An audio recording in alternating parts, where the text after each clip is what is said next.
Орой мэдрэг үзэгчтэй та бүгдээ өнөөдрийн ажил үйлс өөдрөг бүтэмжтэй байсан гэдэгт итгэлтэй байна. 25 дугаар суугт телевизийн дуустдугаарыг хилцүүлэг энэ удаагийн дугаараа өргөн барихад бэлэн болж байгаа юм а. За тэгэхээр хэдийн 2026 он талдаа орж байх шүү байна. Нийгэм эдийн засгийн амьдрал буцалж байна. За тэр дундаа монголчуудын эрүүл мэнд, за тэр дундаа эрүүл мэндийн даатгалын тогтолцоо бол ихээхэн анхаарал татдаг болсон сэдэв болцоод байна. Тэгэхээр би яг энэ хүрээнд 5 зочныг урьж ирүүлсэн. За өнөөдөр бид юу ярилцах вэ гэхээр за Монголд яг хүчин төгөлдөр үйлчилж байгаа эрүүл мэндийн даатгалын тогтолцоо аль зам руугаа явж байна. За тэр дундаа эрүүл мэндийн даатгалын сан, за мөн өөр бусад энэ дагах одоо энэ проблемууд бол гарч ирж байна. За мэдээж шинэ цаг тутамд бол бид системээ төгөлдржүүлэх өсөж байгаа ч гэсэн цаад бэрхшээл бол мундахгүй байгаа. Гэхдээ бид зүгээр ингээд толгоогоо шаагаад суух биш. Гарч хийдэл нь юу н хаана байгаа юм бэ? Олон улсын бас жишг нь юу байдгийг тийм ээ. За бидний энэ зовлон бэрхшээл бол цаг зуур гэж ойлгож байгаа. Гэхдээ яг өнөөдөр эрүүл мэндийн салбарт тулгамдж байгаа энэ даатгалын асуудлыг хэрхэн яаж шийдвэрлэх талаар эдгээр зочдтойгоо ярилцъя гэсэн юм а.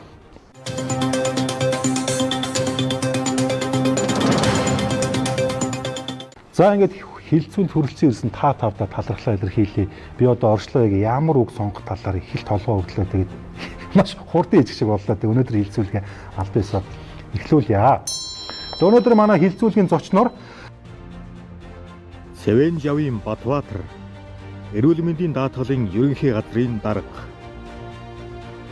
Дорж сүрэнгийн баяр сайхан Дэлхийн эрүүл мэндийн байгууллагын эрүүл мэндийн системийн ахлах зөвлөх хасан доктор, Доржийн Дарима улсын 1-р төв эмнэлгийн дотоод шүүрэл судлал диабетийн төв тусгай үйлчлэгээний тасгийн их эмч, анагаах ухааны магистр ахлах зэрэг, Эрдэнийн Батөлзий улсын 1-р төв эмнэлгийн бүдүүн шулуун гэзний мэс алсын тасгийн эрхлэгч, зөвлөх зэргийн эмч, Жазаагийн амар санаа эрүүл мэндийн дэд сайд алсан Аз намхан далайн элэгний эмгэг судлалын холбооны зөвлөх, анагаах ухааны доктор.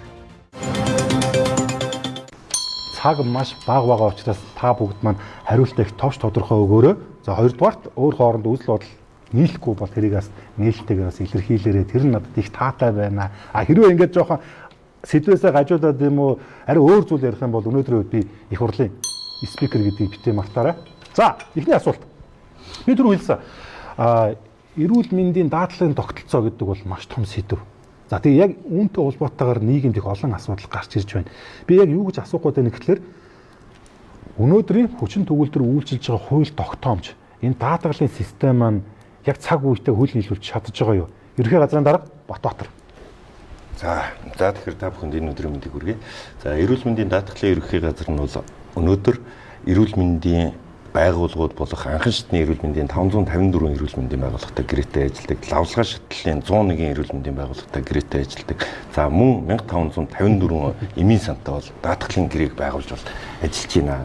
Тэгэхээр эрүүл мэндийн тусламж үйлчлэгээ талаас нь аваад үзэх юм бол жилдээ нэг 26 сая тохиолдлын нэхэмжлийг эдгээр байгууллагуудаас манай байгууллагад ирж байна.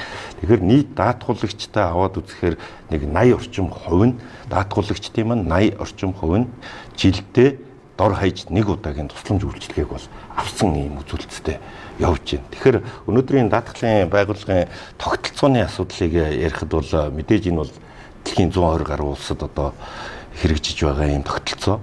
Тэгэхээр энийг бол сайн муутай зүйлүүд бол байгаа байх, хэрэгжилтийн явцад бас гарсан зүйлүүд байгаа. Тэгэхээр өнөөдрийн хэлцүүлэгтээ бас энэ талаараа илүү бэхжүүлэх талаараа санал бодлоо солилцсноо гэж найдаж байна. Их хэмч дайр юм аа.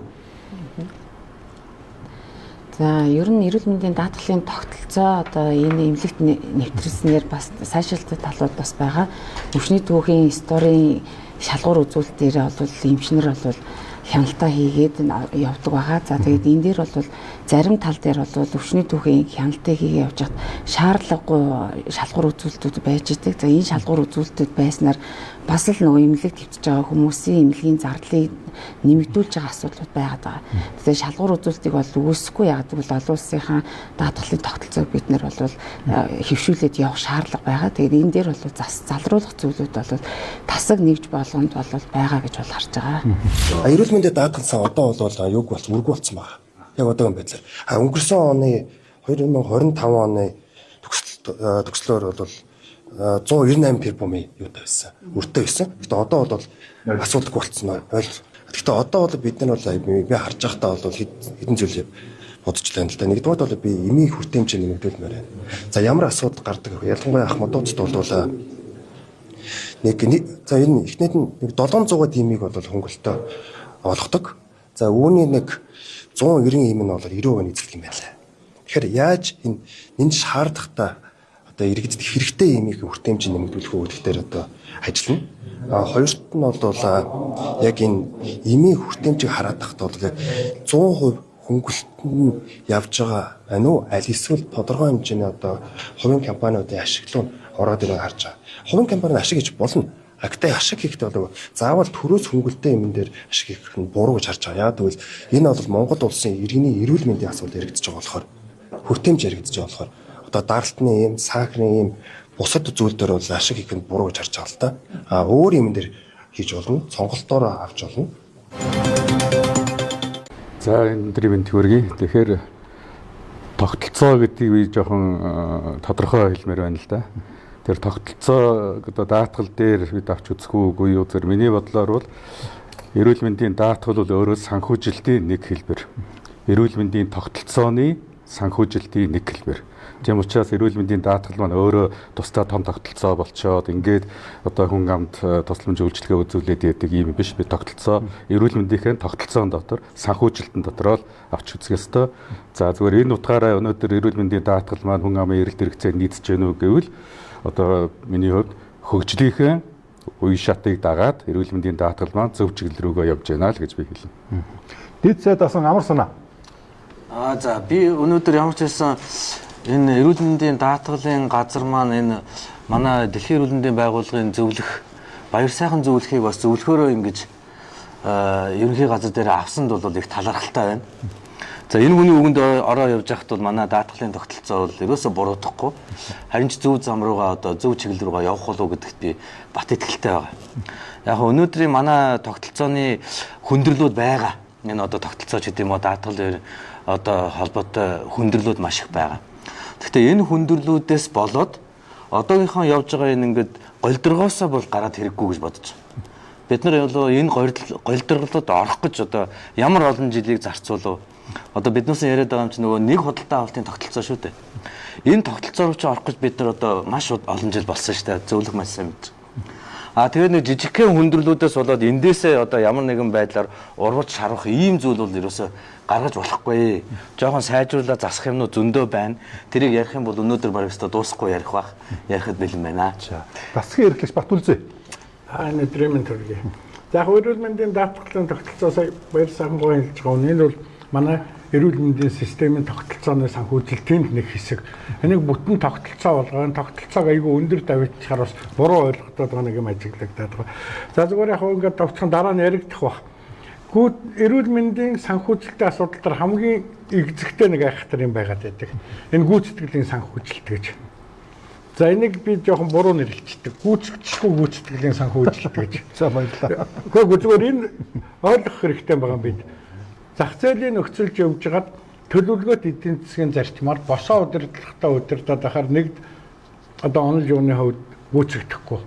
Хоёрдугаар бид энэ гүйцэтгэлийн санхүүжилтийг хийх гэж нэмүү өртөг байхгүй. Бодит зардал тооцоогүй. Анх 16 онд энэ төрлийн анхны даатгалыг батлуулахад би бас тэр ажлын хэсэгт ажиллаж байсан. Тэнд зөвхөн эмнэлэгт хэрэглэгдэж байгаа нөгөө хүнээр ахуулдаг биш ажилчдын урсгал, цалин, урсгал зардал энэ төр ер бодогдохгүй ингээд нэг юм хийгдсэн болохоор эргээд гүйцэтгэх нөхцөл айгүй бага.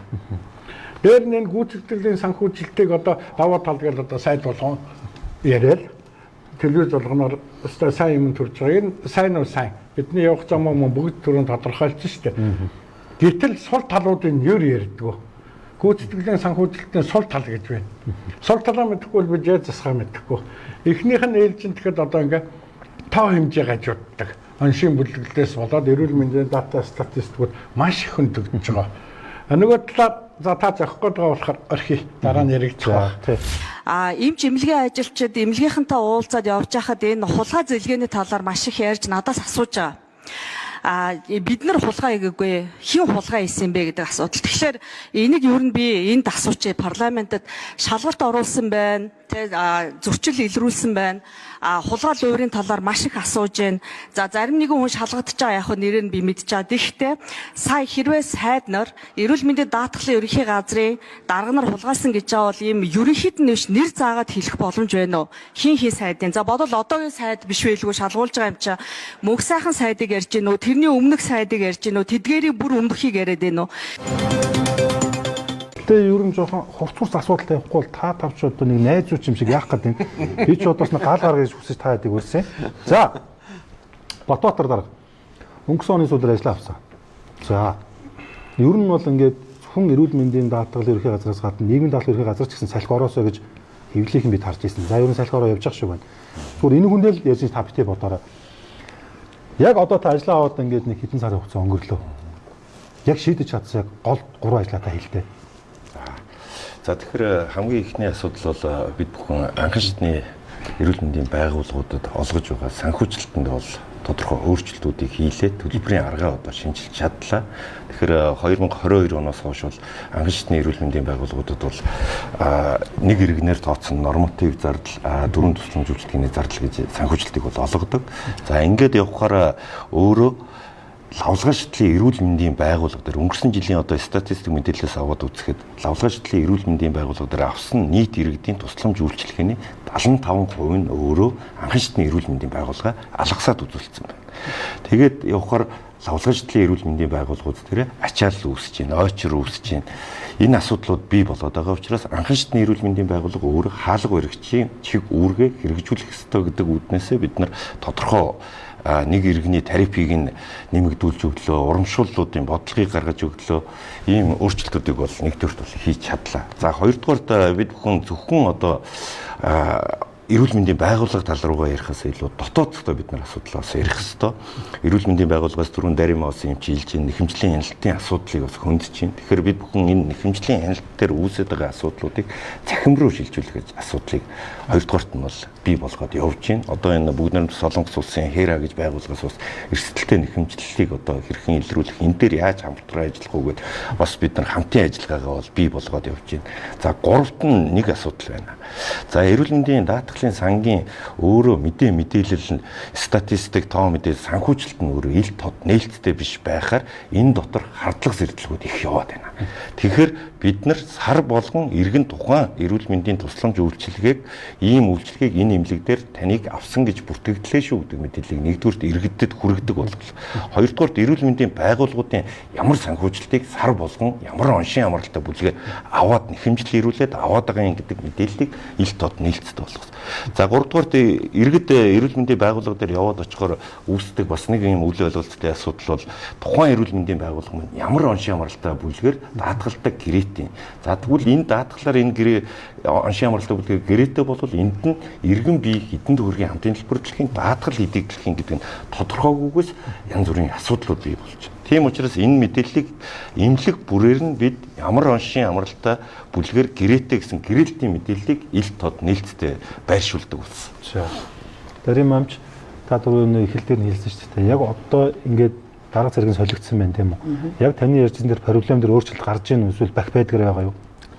Ер нь бол 2025 оны сүүлээс ахуулаад бид нөгөө архаг хүчний оншин бүлгээр нөгөө тусламж үйлчлэгээ үзүүлэх боломжгүй болоод одоо тухайн иргэнээс бол яг тэр архаг хүчний хүн одоо чихрийн шижинтэй диабеттэй хүн хөтлөе гэхэд бид нэр тэр хүнээс сая 250 мянган төгрөгийн бэлэн төлөлт авч одоо хэвтэн эмчилүүлэх үйл ажиллагаа явж ирсэн бол 2026 оны 1 сараас ахуулаад эрүүл мэндийн даатгалын сангаас 100% санхүүчээд ирж байгаа асуудлууд байгаа. Тэгэд энэ архаг хүчнийг эмчлэх үү, зочмог өвчний эмчлэх үү гэдэг юм хоёр туйл дээр ирчээд байгаа гэсэн. Тэгэхээр бид нэр зочмог өвчнөдөд тусламж үйлчлэгээ үзүүлээд архаа орхих уу гэхээр настай хүмүүс минь яах вэ гэдэг асуудал бид нэр тулгарч ирж байгаа. Тэгэхээр энэ тал дээр бол яг 12 сарын хугацаанд яг тийш хүртээмжтэйгээр санхүүжилтийг олгох шаардлага бол гарч байгаа гэж бол харж байгаа. Тэнгүүд эхний 3 сарын мөн 6 сард архаг өвчнөд төлхөө хэвтүүлж хагаад яг оны сүүл болоод ирэнгүүт архаг өвчлөлийг хүмүүсийг хэвтүүлэхгүй гэдэг ингээд даралт ихсэл нүр зүрх сурцлын өвчлөл чихрийн ингээд халдвар тус өвчнүүдийн өвчний түүх нээгдэхгүй байх асуудлууд ингээд тулгамдаад ирдэг. Тэгээ энэ асуудлыг бол удирдлагуудын түвшинд байнгын одоо эмчнэрт одоо бид нар бол тэр даатгалын тогтолцооны асуудал эмчнэрт бол хамаа байхгүй. Эмчнэр бол хүний үзэж имчлэг шалгуурын дагуу имчлэх ёстой байдал энэ асуудлуудыг гүндгдүүд ирэнгүүт хоёрд нь санаагаа агуулгах ийм асуудлууд бол эмчнэрт байнгын тулгарч идэг асуудлууд байгаад байгаа. Та энэ төсөв дээрээ би бас дахин хэлээд байгаа. Энэ нийгмийн даатгал, эрүүл мэндийн даатгалын мөнгө чинь төрийн мөнгө биш шүү дээ. Хүмүүс өөрсдөө мөнгөө төлөөд, татвараа шимтгэлээ төлөөд буцаад тэрнийгээ ев санааны нэгдлийн зарчмаар одоо хэрэгжилж байгаа мөнгө. Тэрийг аваач төсвийн урсгал зардал дотор оруулж ирчээд тэгээ урсгал зардал одоо айгүй өндөр байна гэдэг юм яриад байгаа байхгүй. Тэр ийм одоо бичлэлтийн асуудал гэдэг юм энэ зүйлээ яг тодорхой хугацаа орох юм шиг байна лээ. А гэхдээ мөн чанарын хувьд төсвийн үүний хувьд аваад үзэхэд бол наа чи урсгал зардалт тэр төр хариуцдаг хэсэг нь л орно өхөөс биш иргэдийн өөрсдийн төлөөд буцаад өөрсдөө үйлчлэгээ авж байгаа бүр тусдаа бие даасан сан байх ёстой юмыг урсгал зардал руу оруулж ирээд тэгээ энэ бол ер нь бол тэгээ цаагаараа тэр урсгал зардлыг бол ямар нэгэн аргаар нэмэхгүй гэдгийн цаана бол цалин хүнс тэтгэл тэтгэмжээ нэмэхгүй л гэсэн. Би ингэж хараад байна л да.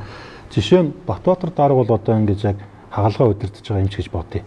А та бол яг энэ хүний одоо чиглүүлэгч юм уу, багш нь гэдэг юм уу те ер нь бол ингэж яг хагалгаанд гар биш шууд оролцохгүй ч гэсэн та бол бодит нөхцөл байдлыг бол энэ хүнд бол та мэдээлнэ. Та бол том зураг нь харна шүү дээ. Тэгэхээр та одоо яг ерөнхий газар очсноос хойш нөхцөл байдал ямар вэ? Одоо яг ямар өөрчлөлтүүд гарч байна? Та нар яг оншоо тодруулж чадсан уу? Тэгэхээр зөвхөн ерөнхий газар дээр одоо сайн дураараа одоо даатгалын үйл ажиллагаанд нь туслах зөвлөх ийм одоо ажиллагаа хийж байна. Тэгэхээр миний одоо гол зөвлөх асуудал бол энэ бодлогын асуудал. Эрүүл мэндийн даатгалын бодлого зарчмаа алдахгүй байх ёстой. Тэгээд үндсэн зарчимдаараа бодлогын зөв явж ээж доошоогоо нарийн ширээ юм гарна шүү дээ. Тэгэхээр түрүү Батүлзийн эмч хүн ярьж байгаа энэ асуудлыг одоо сайн болон сул талаас нь бид ярих хэрэгтэй. Тэгээд бодлогч өөр энэ дээр тулгуурладаг. Эрүүл мэндийн даатгалын өнөөгийн одоо үйл ажиллагаа маань ямар асуудал тулгараад байгаа юм. Энэний одоо цаад шалтгаан нь юу юм. Тэгээ энэ тал дээр илүү анхаарч ажиллаж байна. За ингээд харах юм бол өнөөдөр үүсээд байгаа энэ нэлээд олон асуудал одоо үл ойлгох асуудлууд бол энэ эргээд хуультайгаа их холбоотой байна. Хууль дээрээ бид одоо зарчмын асуудлаа нэлээд алдагдсан учраас жишээлбэл би одоо мөнгө төлөөд байдаг. Би одоо тусламж үйлчлэгээ авч чадахгүй байна гэдэг. Эсвэл эмнэлгүүдийн санхүүжилт одоо өгөхгүй байна. Дутаад байна гэдэг тийм ээ. Иймэрхүү одоо асуудлууд бол хуультайгаа холбоотой байна гэж би харж байна. Тэгэхээр цаг зав байвал би шууд тодруулаад жишээ болгоод ярьж болно л да. За. Амарсана дарга энэ нэг үеийн хоёр залуу нэг нь засаг толгоолж байна. Нэг нь танаа салбарын сайд болсон. Тийм байна. За ер нь хараад тах эрүүл мэндийн сайдаар дандаа л нэг эмч болон түүнтэй холбоотой хүн болоод байсан л та. Одоо энэ шал өөр чиглэлийн хүн. Тэгээ энэ хүн өөрөө шүлээж үзсэн. Би бол энэ танаа салбар хүн биш ээ. Гэхдээ би бол тэглээгээр надад бити итгэл алдаараа би харин ч эсрэгээрээ ямар нэгэн дарамт шалгалд орохгүйгээр шийдвэрүүд зөрөгтэй гарна гэсэн. Зүгээр ингээд яг өмнөх сайдууд нь дандаа юм шивсэн. Тийм байсан. Та зүгээр яг энэ томилгоон дээр үгж бодсон. Гэхдээ яг ер нь бол хүнийг ер нь үйлдэлээр нь л дүгнэх хэрэгтэй байт юм л да. Юу хийж гин, ямар үг унгаж гин, тийм ээ? Ямар зарчим барьж гин, ямар бодлого гаргаж гин, ямар үг хэлж гин, тийм ээ? Ямар санаа гаргаж гин гэдэг юм. Эндээс нь одоо хараад би жоохон ажиглалтын байдалтай л байна. Одоохондоо бол томилогдод удаагүй байна. Та Батшуугар сайдаас юу хүлээж байна? Одоо Батшуугар сайдаас одоо маш их томоохон өөрчлөлтүүдийг бол хүлээж байна. Ялангуяа одоо өөрөө санхүүж эдийн засгийн хүн гэж сонссон. Тэгэхээр зэрэг тэр чиглэлээр томоохон одоо өөрчлөлтүүдийг хийх болов гэж харж байгаа. Яг хөө хэлж байгаа өгнүүдээс нь би нэг дүгнэхэд нэг юм дээр бол жоохон эмзэглсэн. Ер нь бол хувийн эмнэлгүүдэд бол нэг айхтар санхүүжилтийг бол өгмөөргүй байна. Улсын эмнэлгүүдэд өгөх сонирхолтой байна гэсэн ийм үг бол амнаас нь гарах шиг болсон. Тэрэн дээр бол би бас жоохон бодоод энэ одоо зөв үү буруу юу гэдэг дээр би бол эргэлзэж байгаа. Яагаад вэ гэхээр зэрэг юу юм л да. Ер нь хэрвээ эрүүл мэндийн даатгалын мөнгийг хэмнэх гээд ч юм уу тийм ээ. Жоохон зардлыг багасгах гээд байгаа юм бол ухаалаг аргаар одоо хийх хэрэгтэй. Жишээлх юм бол бид нар энэ өвчнийг илүү санхүүжүүлнэ. За энэ өвчнийг арай бага санхүүжүүлнэ. Тийм ээ. За эсвэл бол одоо энэ дээр маш их зардал гараад байгаа учраас энэний цаана ямар учир шалтгаан байна ч гэдэг юм. А түүнээс биш ингээд шууд ингээд эмнэлгүүдийг л ингээд хувьсгалаар нь ялгаад л энийг хаана энийг боонд гэдэг юм уу иймэрхүү юм ярих нь одоо хэр зэрэг яг ингээд санхүүгийн нарийн мэргэжлийн хүний хувьд юу болж байна гэдэг болгоомжлол бол над дээр төрсэн байна. А гэхдээ жоохон би бас өөртөө нь бас уулзах нэг санал тавьсан байж байгаа. Тэр үед бол бас ярих юм байгаа. За тэгээд нэг зүйл бас байгаа нь юу вэ гэхээр зэрэг саяхан эрүүл мэндийн даатгалын үндэсний зөвлөлийн бас нэг шинэ тогтоол батлагдсан байгаа. Тэрэн дээр энэ өрхийн эмнэлгүүдийн одоо санхүүжилт нэмэгдсэн. Тэгээ түүнд бол одоо өрхийн эмчнэр бол үнэхээр талархалтай байж байгаа. Гэхдээ энэ дээр нэг асуудал эргээд гараад ирсэн юу гэхээр зэрэг одоо нэг эмчэд ноогдох одоо хариуцах өвчтний одоо хүний хүн амын тоог нь болохоор хатуу заагаад өгсөн бэл. 1500 гэт. За ингээд хатуу заагаад өгчлөөр юу болж ийн гэхээр зэрэг нөгөө одоо өрхийн эрүүл мэндийн төвүүд маань яг тэр тоондоо тааруулахын тулд хүний нөөцөө нэмэхээсээр аргагүй болчихж байгаа. Эмчийн тоог нэмэхээсээр аргагүй болно. Тэгэнгүүт нөгөө өгч байгаа цалингийнх нь хэмжээ нь хүнийх нь тоо нэмэгдчихээр нөгөө л нэг хэмжээндээ буцаж очих гээд байгаа байхгүй. Тэгэхээр зэрэг үүнтэй холбогдоод манай эрүүл мэндийн яам одоо энэ та нар ингээд эмчийнхаа тоог нэмээч гэдэг ийм асуудал яриад эхэлж байгаа. За та яам юм. Тэгэхээр зэрэг амарсна дарагт нөө энэ 0.1 төр тогтол батлагдаад одоо яг хэрэгжилт нь ингээд хэсэгчсэн байдлаар одоо хэрэгжээд явж байгаа. За энэ дээр яг нэг ийм ойлголтын зөрүү бас бий болоод байна. Ялангуяа өрхийн эрүүл мэндийн холбооны тэргуун ирсэн байгаа дээр бас би бас энэ үгийг хэлье гэж бодож байна. Энэ нэг иргэний санхүүжилтийг бол бид нар 7 насны ангиллаар 30-аас 121% өсгөрсөн тийм ээ. За үүн дээрээ нэмээд бид нар хэрвээ архаг өвчлөлтөө нийт Монгол Улсын хэмжээнд байгаа 240 мянган хүн өнгөрсөн жил ихэд архаг өвчтөй хүн лавлгаа шилтэлтээр очиж 211.5 тэрбум үйлчлэгээ авчиад. Эдгээрийг та нар хянах юм бол нэг иргэний энэ нэмсэн санхүүжилтээрээ дахиад 30% өгөө. За дээр нь таны дөрөвний хэлдэг 1500. За анхны эрүүл мэндийн байгууллагууд дээр яагаад иргэд маань очихгүй байгаа юм бэ? За туршлагатай эмч нь байхгүй байна. Дээрээс нь ачаал одоо нэг эмчэд хамгийн дээд нь 3900 оногдоод байна. Тэгэхээр энэ ачаал өндөр байгаад байна. За дээр нь туршлагагүй байна. Тэгэхээр энэ дээр хэрвээ танаа өрхийн эрүүл мэндийн төв дээр 1500 хүн тутамдаа нэг эмч сувлагчийг ажилуулад дээр нь туршлагатай эмчийг ажилуулах юм бол бидний түрүүн олгосон дээр урамшуул хэлбэрээр нэмж олгоё гэдэг л асуудал явж байгаа. Дээр нь өрхийн эрүүл мэндийн төвийн дүрм гэж байдаг. Сайдаар батлагддаг. Энэ сайдаар батлагдж байгаа дүрм дээр юу зааж байгаа вэ гэхээр стандартыг одоо баталж өгөх ёстой. Тэн дээр салбарлаж болох буюу өнөөдөр Монгол Улсын хэмжээнд бид нар ингээд кластерыг бүтцээр нь аваад үзэхээр өрхийн эрүүл мэндийн төвүүд маань 100000 хүн тутамдаа байлаа гэж бодоход 3000 хүний төвлөрсөн газар нь байгаад үүдэлж байгаа 7000 нь одоо наашаа алхаж ирдэг ч гэдэг юм уу хол юм асралтын зай байгаа. Тийм учраас бид нар энэ өрхийн эрүүл мэндийн төвүүдийг дахиж зүгээр салбарлах буюу 20-30 м2 өрөөнд тухайн эмч өвчтнөө хяналтаа тавих, эрсдлээ тодорхойлох тэр үйлчлэгийг үзүүлээч л гэдэг юм урамшууллын механизм шүү. Тэрнээс биш хатуу тогтоцсон тийм зал биш байгаа шүү. Тэгсэн чинь яамнаас болохоор зэрэг одоо ингээ стандарт өөрчлөн, дүрмийн чинь өөрчлөн гэдэг л асуудал бас яриад эхэлсэн байна лээ. Тэгээд бид нар ч одоо нөгөө нэг яг цалингаа нэмэх гэхлээр зэрэг дагаад эмчийн тоо нэмэгдчихээр бас хүндрэл үүсч гээд ийм асуудал. Зохион байгуулалтын л асуудал.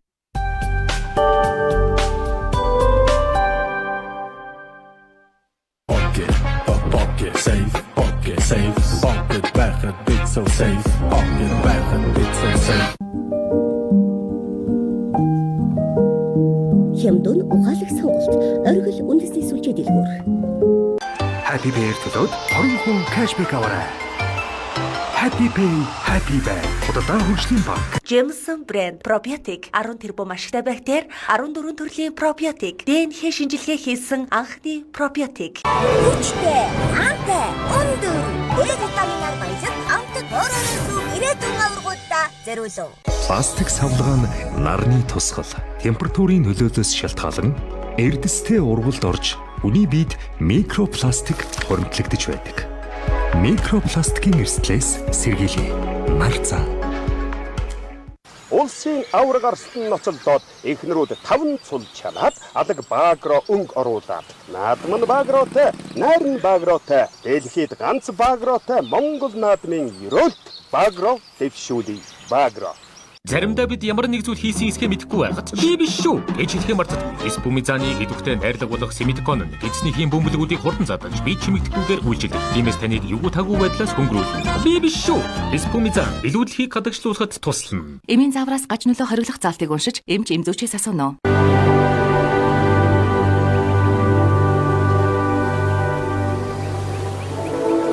Их дэлхийдээ эргүүлэн өгөхөө маргаашийн төлөө өнөөдөр эхэлцгээе. Wanaqua. Water for tomorrow. Өөрийн зэрэг угаалгууд шинэ аргыг танилцуулж байна.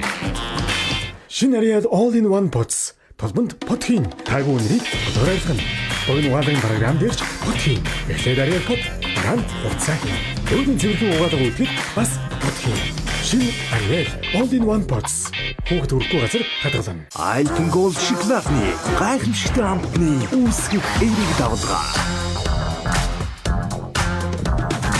Заавал эргэн ирдэг. Альпен Голд шоколадны гайхамшигтай амт эерэг бүхнээ хуваалцаарай.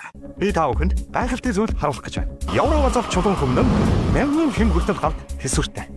Евровазав чулуун хөмнө ус чиг шавжраас таны байшин бүрэн хандаа. Дуу чимээ бидний эргэн тойронд цаг тутам байр. Гэхдээ Евровазав чулуун хөмнө дуу чимээг төгс шингэн. Тиймээс ямар ч дуу чимээ саадах.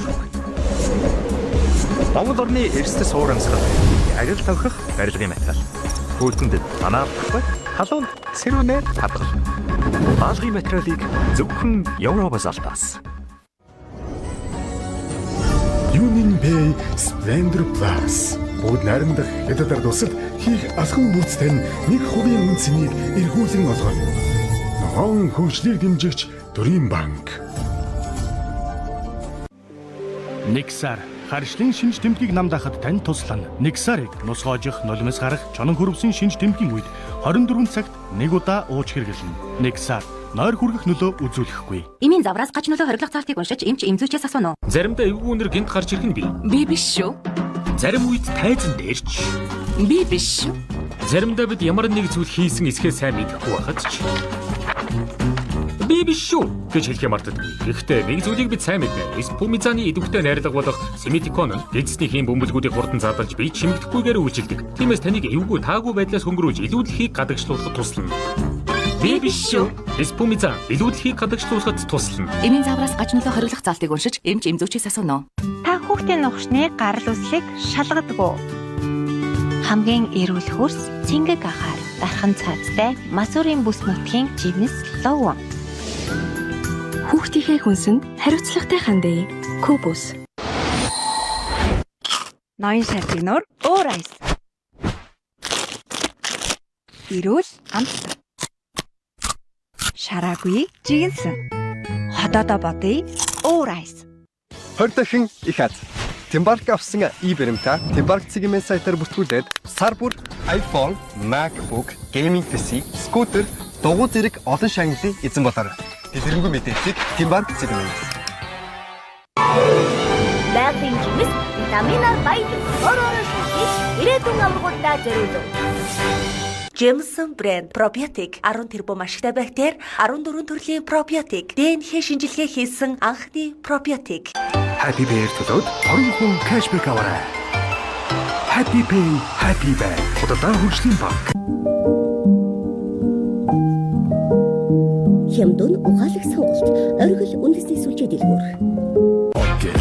Pocket safe, pocket байхад бит so safe, pocket байхад бит so safe.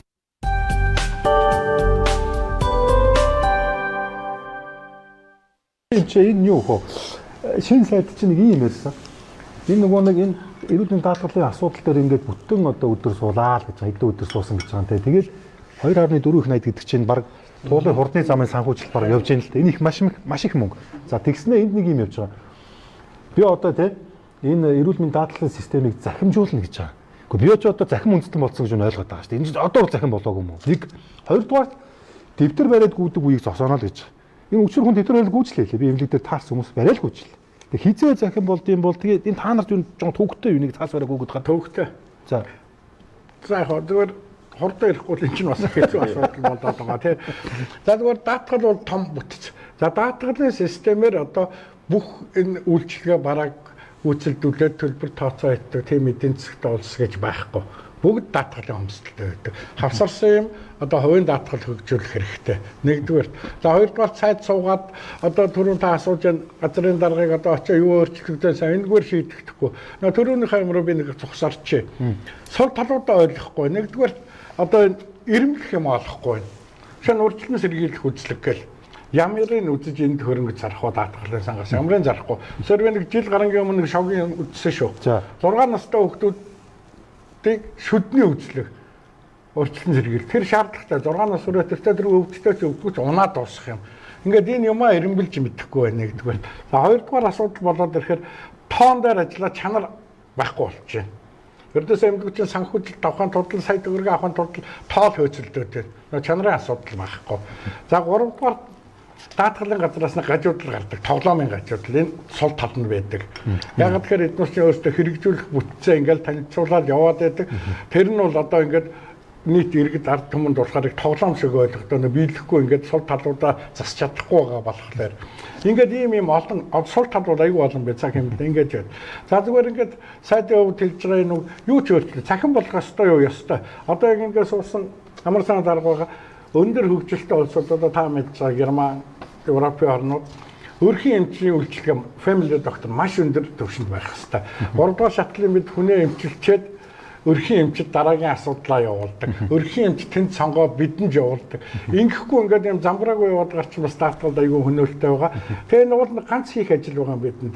Өрхийн эмчийн холбоо амар санаа дарга. За.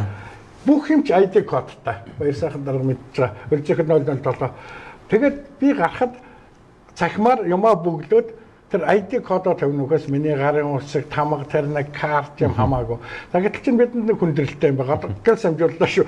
Юу гэхээр энэ e-health програм манайх одоо 17 онд ягаад нөө хөрөнгөний нэгдэл шийдэл сайд шоронд очоод энэ эмнэлгийн тогтсон үйлчилгээний компаниудыг том Siemens Center ингээ эмнэлгийн хийдэг том компаниуд хийдэг. Тэрийг өөр улс орн орчуулж бүрэн ашигладаг. Гэтэл чинь бид хийхгээ хэсэгчилж хийгээ. Тэгээ үн цэнтэй нөгөө MRI шинжилгээ зураг одоо файл ихтэй юмнууд нь явдггүй ингээ бид нөө цахим болоогүй шүү дээ. Цаас цахим хоёр хавсарсан болсон юм байна. За. Би гүрвтэй байхгүй. Одоо хөвтмөр өдөг. Хөвтөхгүй байна ерөөсөө ингээд очоод цаг үржил байхгүй байл. Эсвэл 100 төлбөрөө өөрөө төлж хэвтгээд байгаа байхгүй. Асуусан нэг 3-400 юм шүү. Тэр төлж хэвтэх юм шүү тий. 5-7 хоног хэвтгээд. Би одоо 27-8 жил одоо нийгмийн даатгал төлөөд одоогийн байдлаар бол бүрөвт хийдэг. Тэгээ одоо нэмлэгт үзүүлэх гэхээр ерөөсөө энэ даатгалын санхүүжилт байхгүй л бүх юм өөрөөсөө.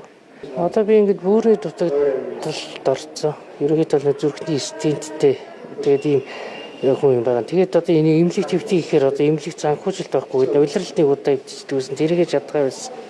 Сая одоо хэвтий гэхээр доотлон 600 мянган төгрөг төлөхөөр тийм байна. Тэгээ би ч одоо группийн мөнгө нэг 600 хүрэхгүй авдаг гэж ширээгээ 7 хоног хэвтээд ягаад хүрэхгүй л мөнгө авч ирэх гэсэн үг шүү дээ. Тэгээд тэрийгэ одоо өгөөд хэвтнэ гэхээр би чинь бусад ийм тариага сарын туршуугаар авах тийм ээ. Гэхдээ одоо хэцүү л байгаа шүү дээ. Насаараа энэ чинь эмнэлэг юугаар нь явуулна гэж авдаг юм авчихад л тэгэл яг эмнэлгээр явахаар тэр нь ч тийм энэ чинь ингээд ер нь айгүй хүн сурталтай. Гэмтлийн эмчнэр бол өстой эмнэлгийн эмчнэр амар хүн сурталтай. Уурлаад л бараг өдөөс яргунаал загнаал тиймэрхүү л. Ер нь хэцүү л байгаа шүү дээ. Энэ чинь өгсөн мөнгөндөө эргээгээд нөгөө юугаа авч чадахгүй шүү дээ. Төлсөн мөнгөндөө. Тасаг дарга энэ зургийг хараад юу гэж бодож байна? Энэ зүгээр шок зураг юм л та. Би зүгээр нийгмийн даатгал болон эрүүл мэндийн даатгалын тогтолцоог одоо л бид төгөлдржүүлж чадахгүй бол мүдхийг ийм нөхцөлд очино. Эхнээсээ ч очиод эхэлж байгаа. Энийг яг зөв зарим хүмүүс бол зах зээлийн зарчим те одоо юу гэдгийг урсгалаараа гэж тайлбарлана л та. Гэхдээ сар болгоны цалин дээрээс эрүүл мэндийн даатгалд татвар хураамж төлж байгаа. Татварыг хэлэхгүй байгаа. Энийг хуримтлал гэж танаа салбарыг хэлдэг. Гэхдээ одоо захын нийгэм дээр очихоор маарал бент байхгүй. Зарим юм тариага өөрөө гаднаас авчирч байна. Гүр зааж өгсөн аптек хүн гүйж байгаа. За ер нь бол одоо үйлчлүүлж өвчтөн бол нэг ATM болон карт гэж харахгүй байх л да. Би арай муугаар харуулсан баг. Гэхдээ яг одоо яг ийм нөхцөл байдалд очихын тулд ер нь яг бид яах ёстой юм бол те. Би танаа байгууллага бол эсвэл нийт салбараа шүүмжилж байгаа юм шиг шүү дээ. Би эргүү хүний хувьд ингээд асууж байгаа. Ер нь яг яах ёстой юм бол те. Бид нар нэг тийм одоо чөтгөрийн тойрог гэж байдаг бол тэнд байх шиг байна. Гэхдээ гарахын тулд ингээд зөвхөн нэг байгууллага юм уу нэг дарга бол энийг шийдэж чадахгүй л те. Системээр л хөдлөх ёстой баг. Энэ зураг шиг нөхцөл байдалд очихын тулд яах ёстой бол. За тэгэхээр эрүүл мэндийн даатгалын байгууллага гэдэг бол өөрөө одоо эмнэлгийг санхүүжуулагч одоо байгууллага бол биш ээ.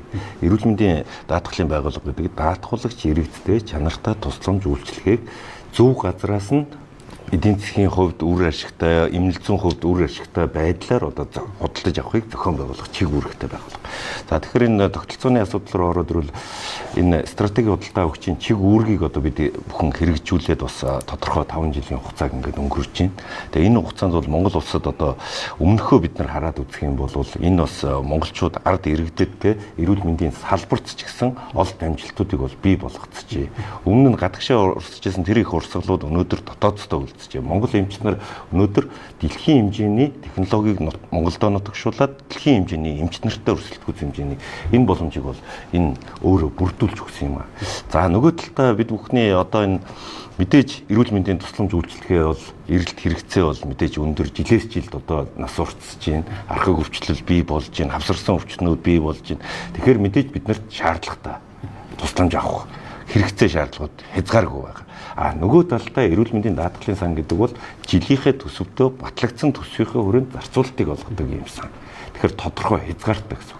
За орлогын их усруудаа аваад үзэх юм бол сая нийт одоо Монгол улсын 3.5 сая иргэдийн нэг 790 орчим мянган одоо яг энэ хөдөлмөр эрхлэгч одоо ажил хөдөлмөрийн хөлснөөсөө нийт 4% шимтгэлийг одоо төлөөд явж байгаа. За нөгөө талдаа 2.2 сая иргэд маань төрөөс тухайн 5 бүлгийн иргэдийн шимтгэлийг нь хариуцдаг. Сар болгон 15,800 төгрөг.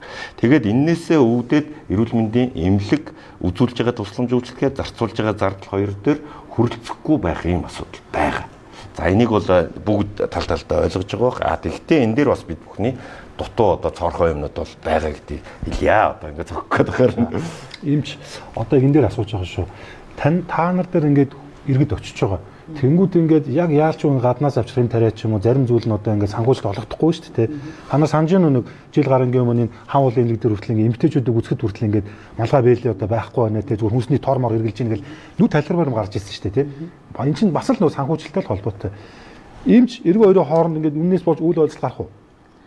Ер нь энэс олж үйл ойлголцлууд бол гарна шүү дээ. Тэгээ яг энэ нөгөө тухайн одоо нэг өндөр өртөгтэй ийм тариа эмнэлэгт байхгүй тохиолдолд заавал ар гэрээр ахуулна. Гэхдээ нөгөө зөвшөлтчлийн гэрээ дээр юм ийм гэдэг цаасан дээр бичиж байж байгаа. Тэгээд амбулатор дээр одоо тэр e-health програм дээр одоо 10 минут гэж нэг юм байгаад байгаа. Тэр бол заримдаа бол зарим юунд бол нийцэх байгаа даа. Яг бол 10 минутын дотор тэр цахим дээр 300 өгд багтаасан тухайн хүний мэдээллийг шивж оруулах шаардлага гарч байгаа. Тэгээ шивж оруулсан мэдээллийг цаатлын дараагийн эмнэлэг нь яаж амбулаторын үйлчлэгийг шивж харах уу гэд хүн болго өөр байх болдог. Тэгтэл 10 минуттай багтаж бид нэр цахимжилтыг хийх бүрэн боломж бас байхгүй байгаа даа.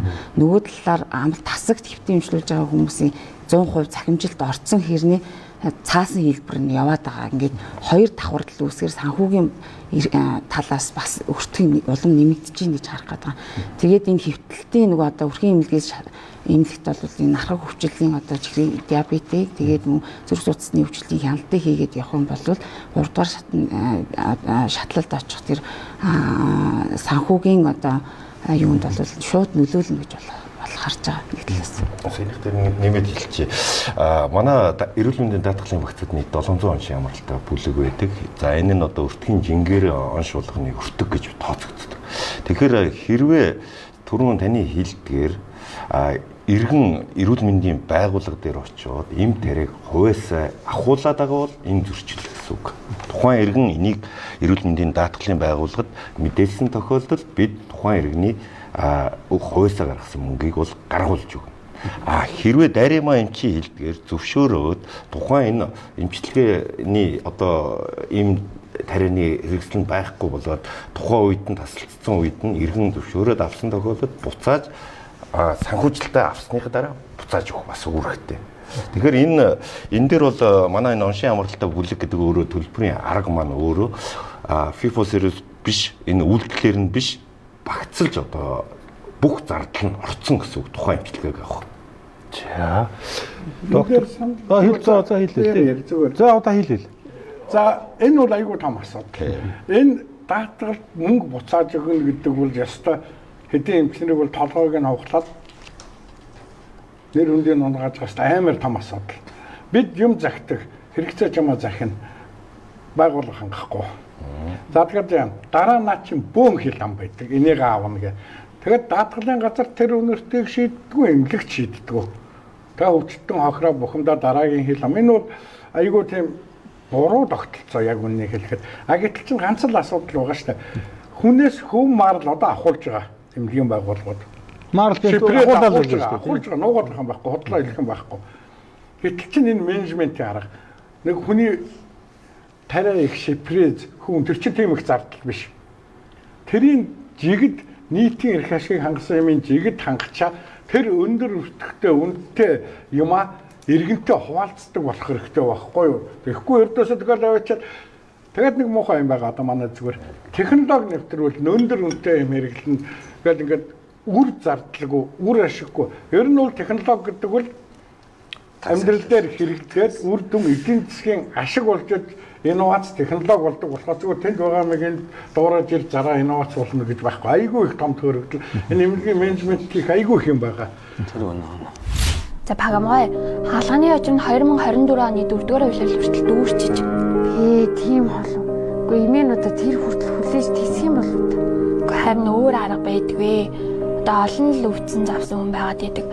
Тэгэд ер нь бол миний сонсноор энэ хаалгаач нь хувийн эмнэлэгт 6-8 сая төгрөгийн ханштай хийдэг юм байна. Уг нь та хийлгэн гэх юм бол энэ 7 хоногт л орчих боломжтой гэдэг юм байна. Имэн одоо тэтгэврийн хідэн цааснаас илүү гардаг юм чи. Яаж тэр их мөнгөийг төлж хагалгаанд орох вэ?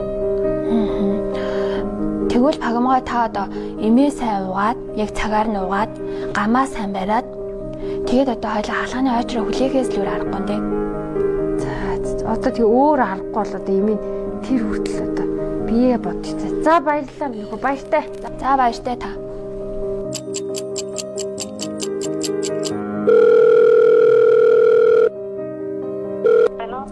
Сайн байна уу? Энэ Пагамгай ар гэрийн үний дугаар мөн үү? Мөн байна юм бол. Хаалганы ойчрын ер нь төгцөмийн дараа 7 хоногийн нэгтгэхэд ирж инженерийн зөвлөгөөний хуулиар ороорой. Та энийг хэлээд өгөх үү? Манай сайхан мохон болсон хаалганыг зүгж хүлээж тиснэнгүй.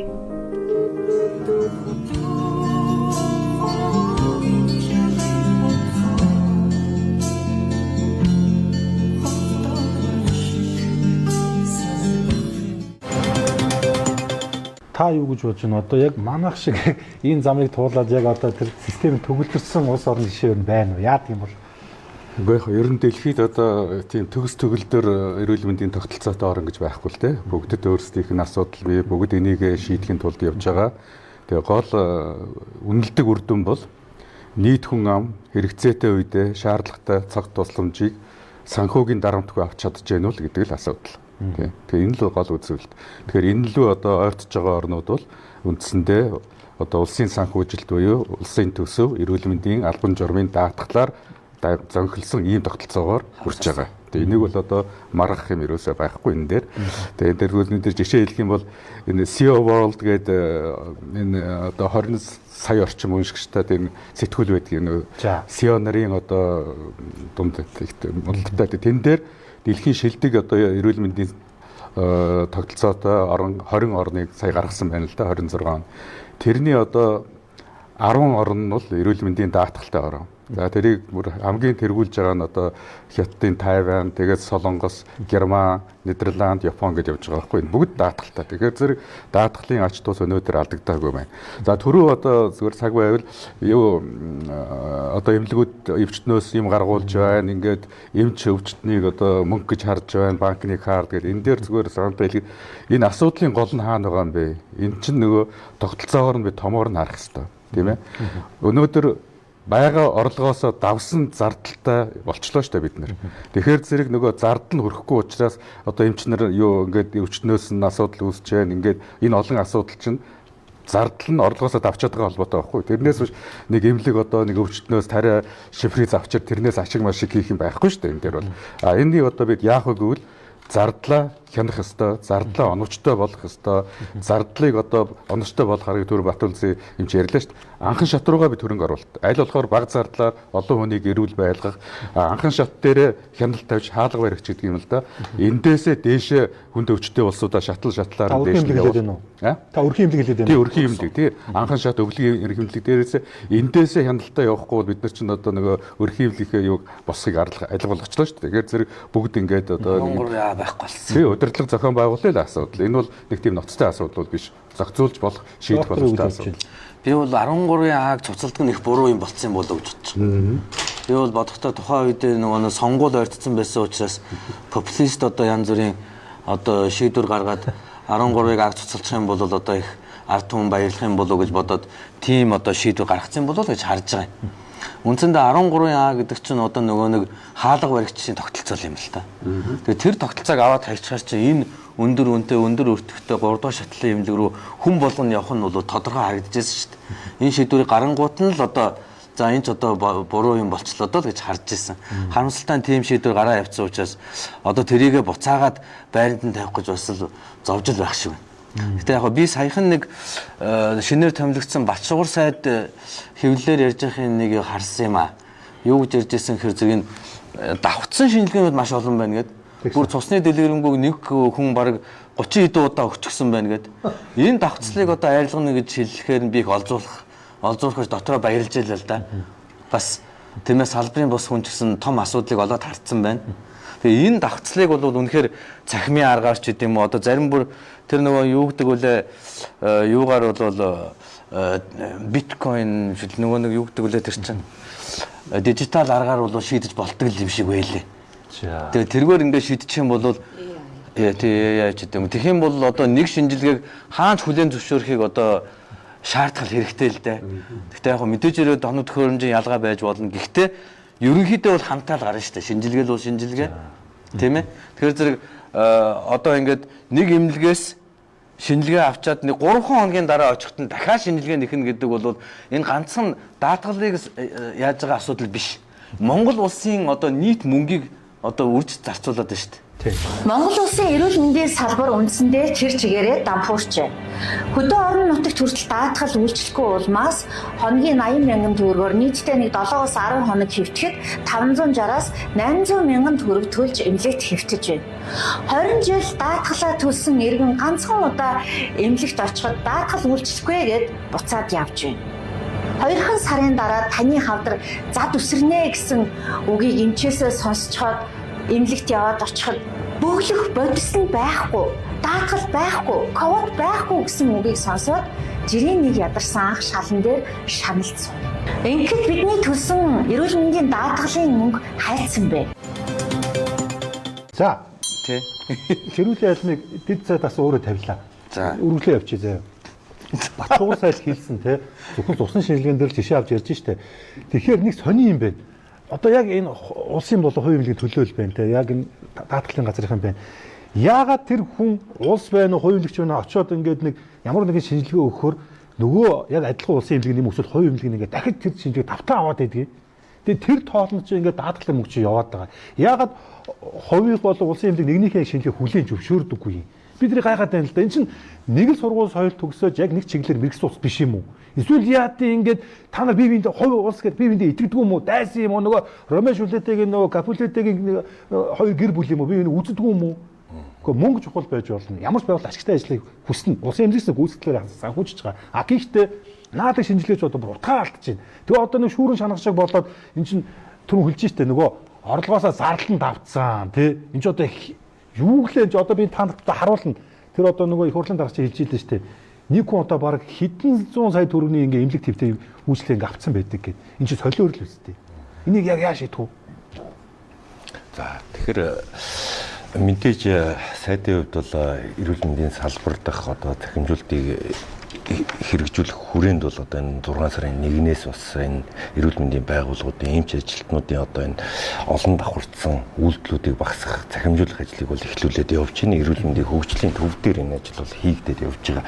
За дээр нь тэр шинжилгээнийг бол хүлээн зөвшөөрөх ёстой.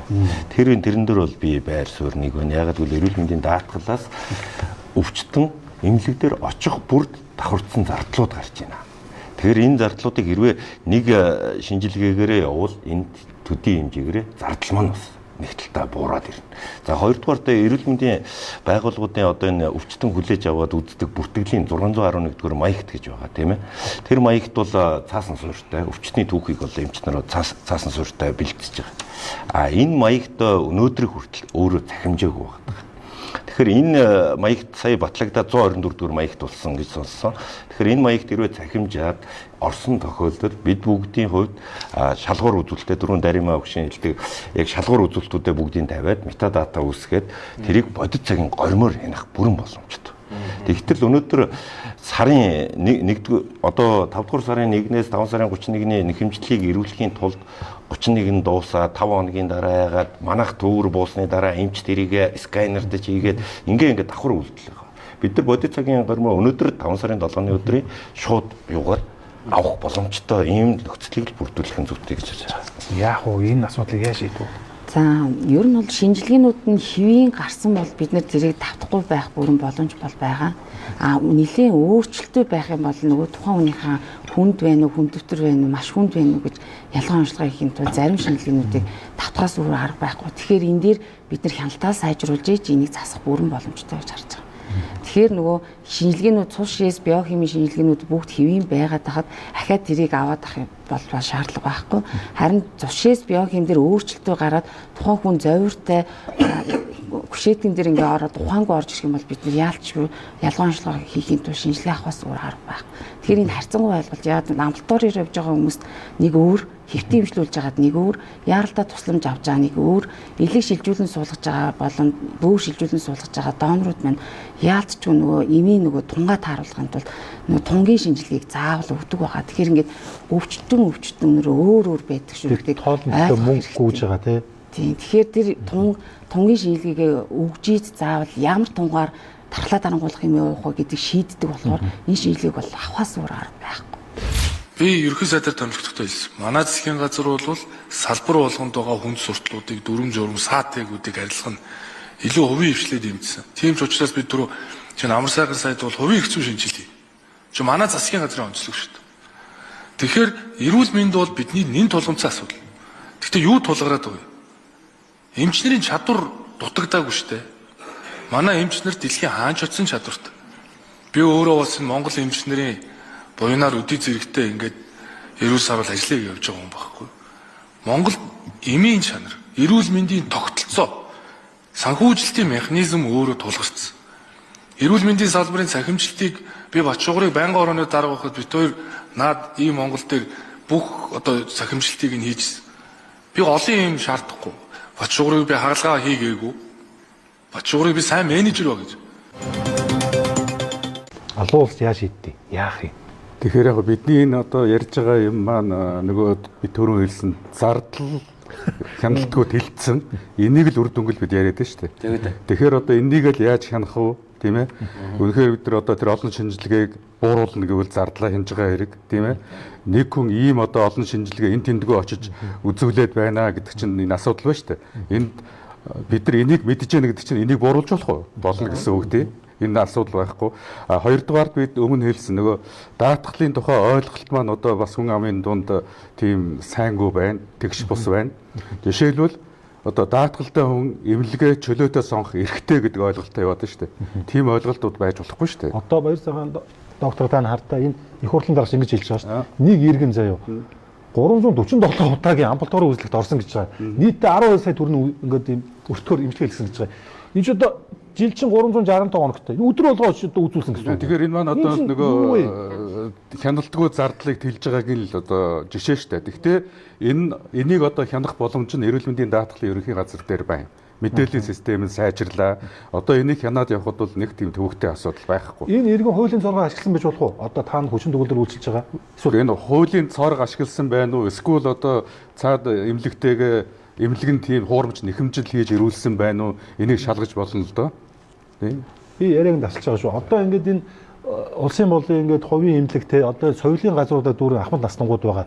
Тэр болон хүн өвцөн гэж би итгэхгүй байгаа. Энэ зүгээр л яг энэ системийн энэ доголлыг хүмүүс ашиглаж байгаа. Яг очингууд ингээд өвдгөр хатгаад 7 хоног хэвтнэ. Жоохон тийм нар салхи үзнэ гэж соёлж явдаг. Энэ чинь би нөгөө энэ хуулийн үндэс эрх зүй зарчим маань алдагдчихад байгаа байхгүй юу? Жишээлбэл эрүүл мэндийн даатгалын хуулийн дээр бид ингээд эрүүл мэндийн даатгалын багц үйлчилгээ гэж юу юм бэ гэхээр зэрэг одоо өвчнөөс сэргийлэх, эрүүл мэндийг дэмжих, эрт илрүүлэх, эмчлэх, сувлах бүгдийг оруулсан байгаа байхгүй юу? Тэгтэл чинь Энэ юу гэж ойлгож байгаа нөхөр ерөөсөө энэ одоо сайданы хэлдэг шиг тийм ээ. За ингээд сувилд очих юм бол би даатгуулна, инкүүл даатгуулна, эрт илрүүлэлтэн даатгуулна гэж бүгдийн даатгал руу чигээд ирж штэ. Тэгэхээр тэр ирж байгаа юмнууд нь санхүүгийн их усэр байхгүй. Эрт илрүүлэлтийн хөтөлбөр юм уу одоо тийм урчин сэргийлэх арга хэмжээг даатгалаар хариуцна гэдэг. Энэ ч уг нь их усэртэйгээ ирж даатгал хариуцсан гэхээс иргэдийн төлсөн шимтгэлээр энийг одоо үзүүлэх боломжгүй штэ. Тэгэхээр энэ маань нөгөө хуулийн доголдол цоорхоо үүсээд байна гэсэн үг л дээ. Би энэ ялангуяа энэ нөгөө нэг шалгуур үзүүлэлт. За тэгээ ялангуяа энэ урьдчилан сэргийлэх багцыг ингэж анх тодорхойлохдоо нэлийн тийм туршлагатай эмчнэрийн одоо зөвлөгөөг авч байвал их зүгээр санагдаад байгаа. Даатгалын ерхий газар. Би яг даатгалын ерхий газар дээр бас шинжээчнэр байгаа гэдэгт итгэж байгаа. А тэдгээр шинжээчнэр маань яг тэр мэдлэгийн одоо хүрээ цар хүрээ нь ямар шүү байгаа юм. Үнэхээр их туршлагатай эмчнэр яг мөн үү гэдэгт маш их хэрэгэлдэж байгаа байхгүй. Яг тэр зэрэг өмнө нь нөгөө нэг оюун эрдэнэ одоо ерөнхий сайдын засгийн газрын үед хийгдсэн урьдчилан сэргийлэх шинжилгээний багцан доторх ингээд үзүүлэлтүүдийг ингээ харахад одоо эмч хүн ингээ харахад ингээ гайхмар үзүүлэлт байж байгаа. Жишээлх юм бол одоо зүгээр одоо урьдчилан сэргийлэх үзүүлэлтэн дээр шууд билирубинж байж байгаа шиг. Одоо нийт билирубинээ үзээгүй үежиж шууд билирубин ингээд урьдчилан сэргийлэх багцанд орсон байгаа шүү дээ. Гэтэл чин илгэний суур үйл ажиллагааг тодорхойлоход дандаа л нийт билирубин л үздэг. Хизээч шууд билирубин үздэггүй. Ингээд энэ мэтс ингээд энэ зүгээр жижигхэн л асуудал. Тэгтэл ингээд харахад бол үнэхээр мэрэгжлийн хүн энэ багцыг боловсруулсан юм уу гэдэг дээр гайхмаар. За тэгээ би хүртэл ингээд хүн эмнэлэг төвтүүлэхдээ нөгөө нэг шалгуур үзүүлэлтийн дагуу баахан шинжилгээ хийлгэж төвтүүлж байгаа. Тэгэхгүй л нөгөө даатгалаас мөнгө нь орохгүй шүү дээ. Тэхийн тулд эн чинь нөгөө дахиад нөгөө мөнгө чинь ингээд зарцуулагдаад нөгөө хүн чинь зарим үед одоо хуваасаа мөнгө гарган, зарим үед тэмээ даатгалаасаа мөнгө гаргуулад ингээ бөө юм болж иж эмнэлэг твтэж байгаа. Тэгэхээр зэрэг яг эмнэлэг твтүүлэгтэй шалгуурыг ч гэсэн нэлээд туршлагатай эмчнэрээр бас нэг эргэж харуулад тийм ээ. Тэгээ тэндээсээ одоо ингээд дүгнэлт гаргуулаад за энэ үнэхээр хэрэгтэй юу хэрэггүй юу гэдэг нь бүр ялгуулчмаар санагдаад байгаа юм да. За.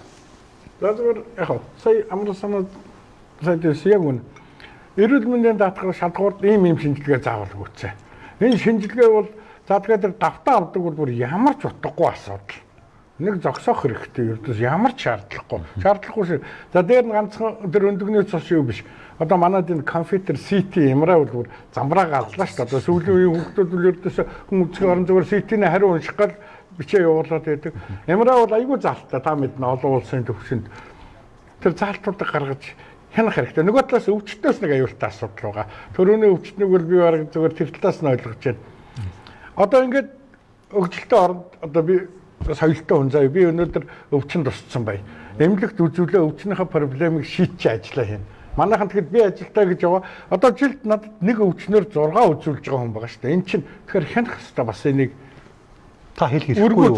Чи болооч гэн заяа. Тэгвэл намайг хүн дарамжилсан эргээр хүний эрх зөрчсөн эргээр зүгээр доорн жунжунгээл тэрэндээ бол айгүй гаргууд шүү дээ манайхан чинь.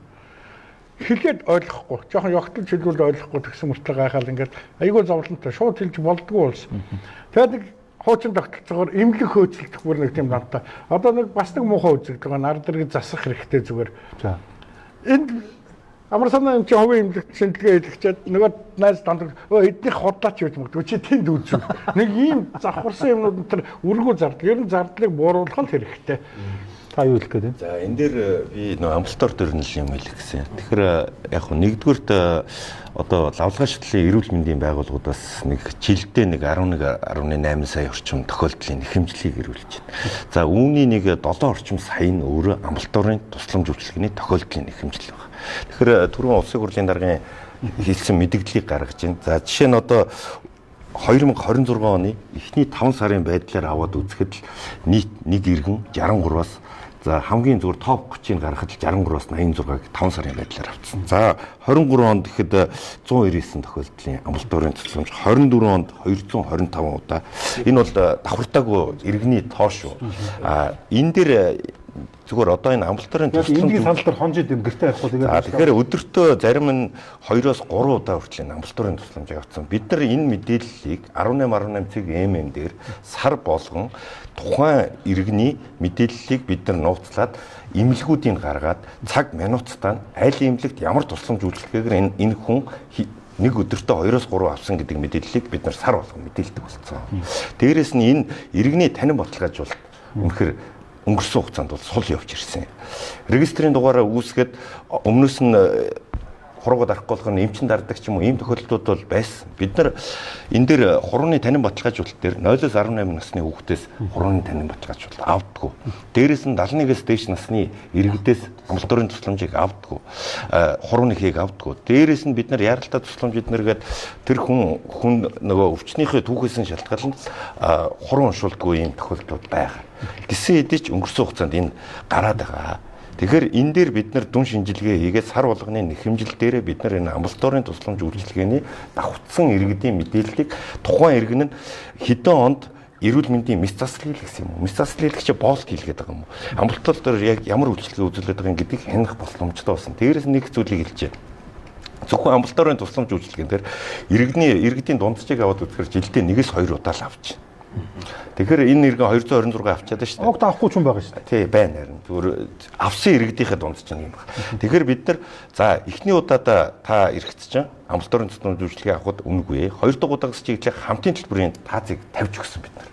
20,000 төгрөг гэдэг ийм 2 дахь, 3 дахь, 4 дахь давтамж болгон дээр иргэнд нь энийг мэдрүүлэхгүй бол нөгөө талдаа зайлшгүй шаардлага байгаа юу үгүй юу гэдгийг бас иргэн өөрөө мэдэх хэрэгтэй. Анхан шатны эрүүл мэндийн байгууллага дээр энэ амбулаторийн тусламж үйлчилгээг үзүүлээд даралтаа хянуулаад явах бүрэн үнэгүй боломжтой. Тэгтэл лавлгын шатлын эмнэлэг дээр очиж аваад байгаа энэ л нэг асуудал. Тэрийг бүр 13 яагаар зохицуулмарлага буцаагаад. За хат болгочвол хаалгаа барина шүү дээ. Эмнэлгүүдийн удирдлага хуурамч нэхэмжлэл үүсгэж эрүүл мэндийн даатгалын сангаас томх энэ одоо үйл явдал нэлээд газар авсан. Энэ нь одоо 2023-аас 25 онд нэхэмжлийн хяналтаар нийтдээ 230,000 алдаа зөрчил илэрсэнтээс харагдаж байгаа юм аа. Эрүүл мэндийн даатгалын сангийн одоо зарцуулалтын мөнгөн дөнгөж одоо 3-1-ний хяналт тавихад иймэрхүү одоо асуудлууд гарч ирж байгаа. Дараагийн сэдв. Одоо манай энэ телевизэн дээр уртцагаа орчин байна. Та нар харсан. Тийш нөгөө эмийн бөөний төвд үүдэг.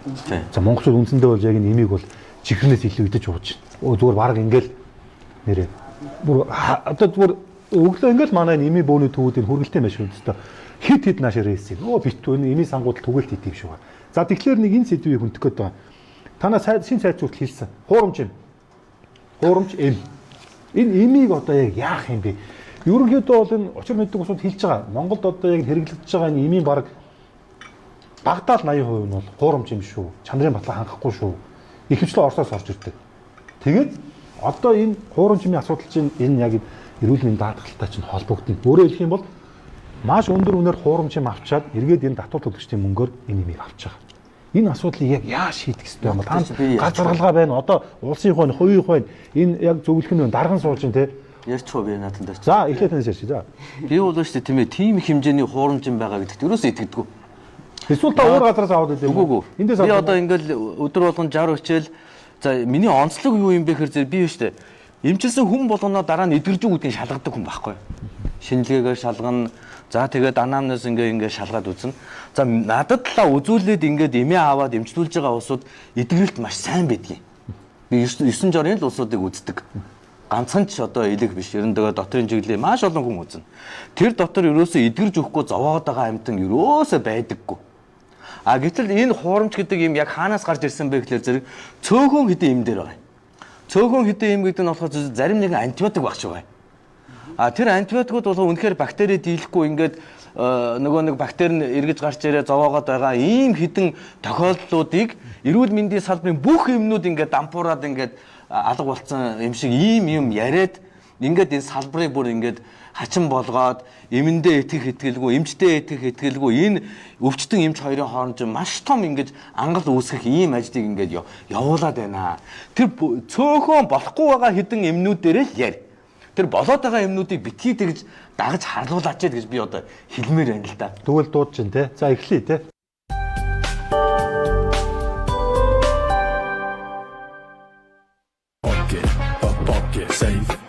Safe, pocket байхад it's so safe, pocket байхад it's so safe. Хямдун ухаалаг сонголт оргил үндэсний сүлжээ дэлгүүр. Happy Bear төлөөд 20% кэшбэк аваарай. Happy Pay, Happy Bag. Худалдаа хөгжлийн банк. Jameson брэнд пробиотик 10 тэрбум ашигтай бактери, 14 төрлийн пробиотик, ДНХ шинжилгээ хийсэн анхны пробиотик. Хүчтэй, хаантай, өндөр, дээд витаминаар баялаг амтд өөрөөр ирээдүйн аваргуудаа зориулв. Зоодрын After Party уусны дараа илгээ түлжүүл. Илэг хамгаалах бүтээгдэхүүн Зоодринк. Bison Grass. Zoom Soda. Модигчин асан.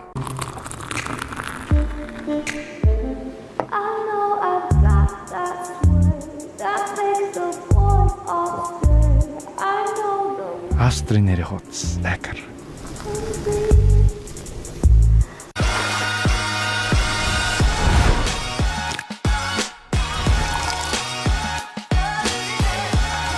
Мартагдахгүй юм. Модис.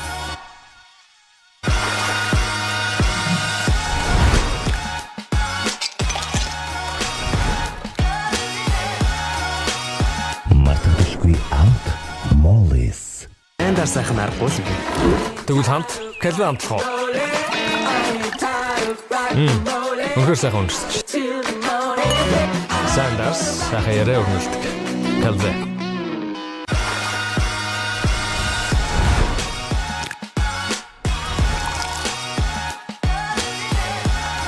Мартагдахгүй юм. Модис.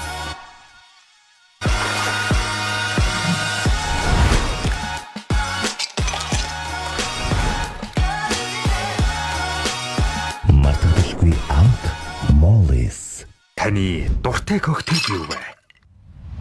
Негрони. Хүссэн газраа хүссэн коктейлээ уу. Punch Club. Мөсөө мартва. Бехровкагийн түүх 1807 онд Наполеон Европыг донсолгож байх үеэс эхэлжээ. Чехийн үлдэст Бехровка. Байгалийн жимс витаминаар баялаг өөрөөр ирээдүйн аваргуудаа зориулв. Jameson брэнд пробиотик 10 тэрбум ашигтай бактери, 14 төрлийн пробиотик, ДНХ шинжилгээ хийсэн анхны пробиотик. Happy Bear төлөөд 20% кэшбэк аваарай. Happy Pay, Happy Bag. Худалдаа хөгжлийн банк. Хямдун ухаалаг сонголт. Оргил үндэсний сүлжээ дэлгүүр. Pocket safe, pocket байхад it's so safe. Pocket байхад it's so safe.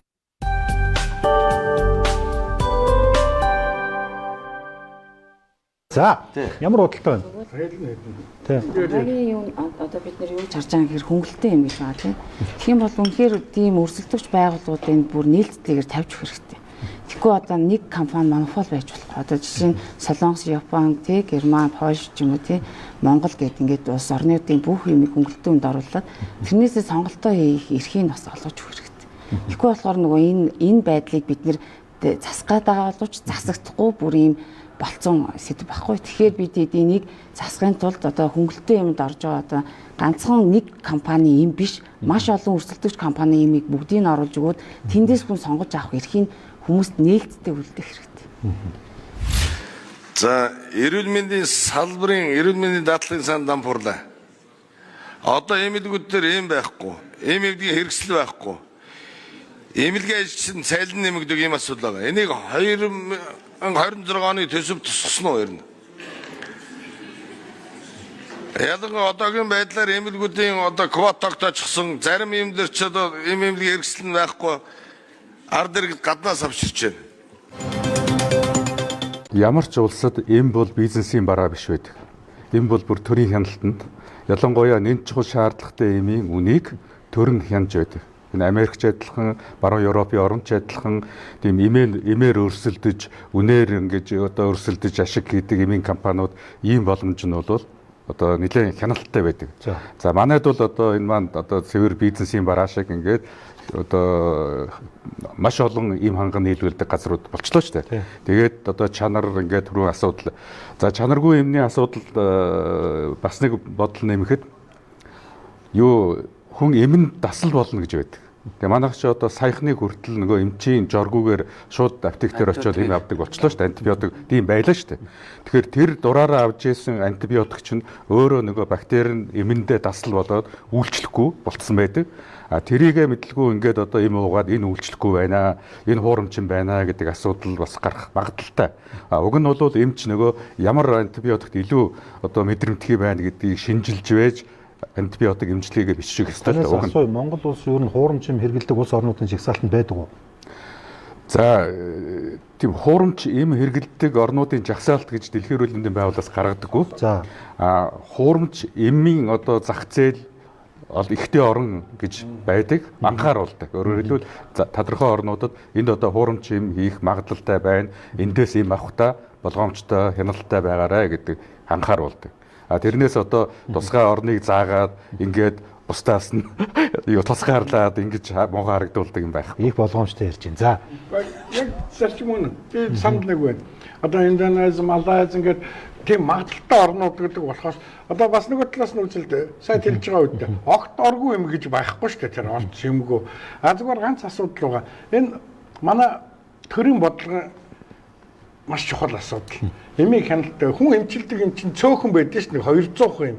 Тэр олон юмнаас цөөхөн эмээ оригинал юмуд ав.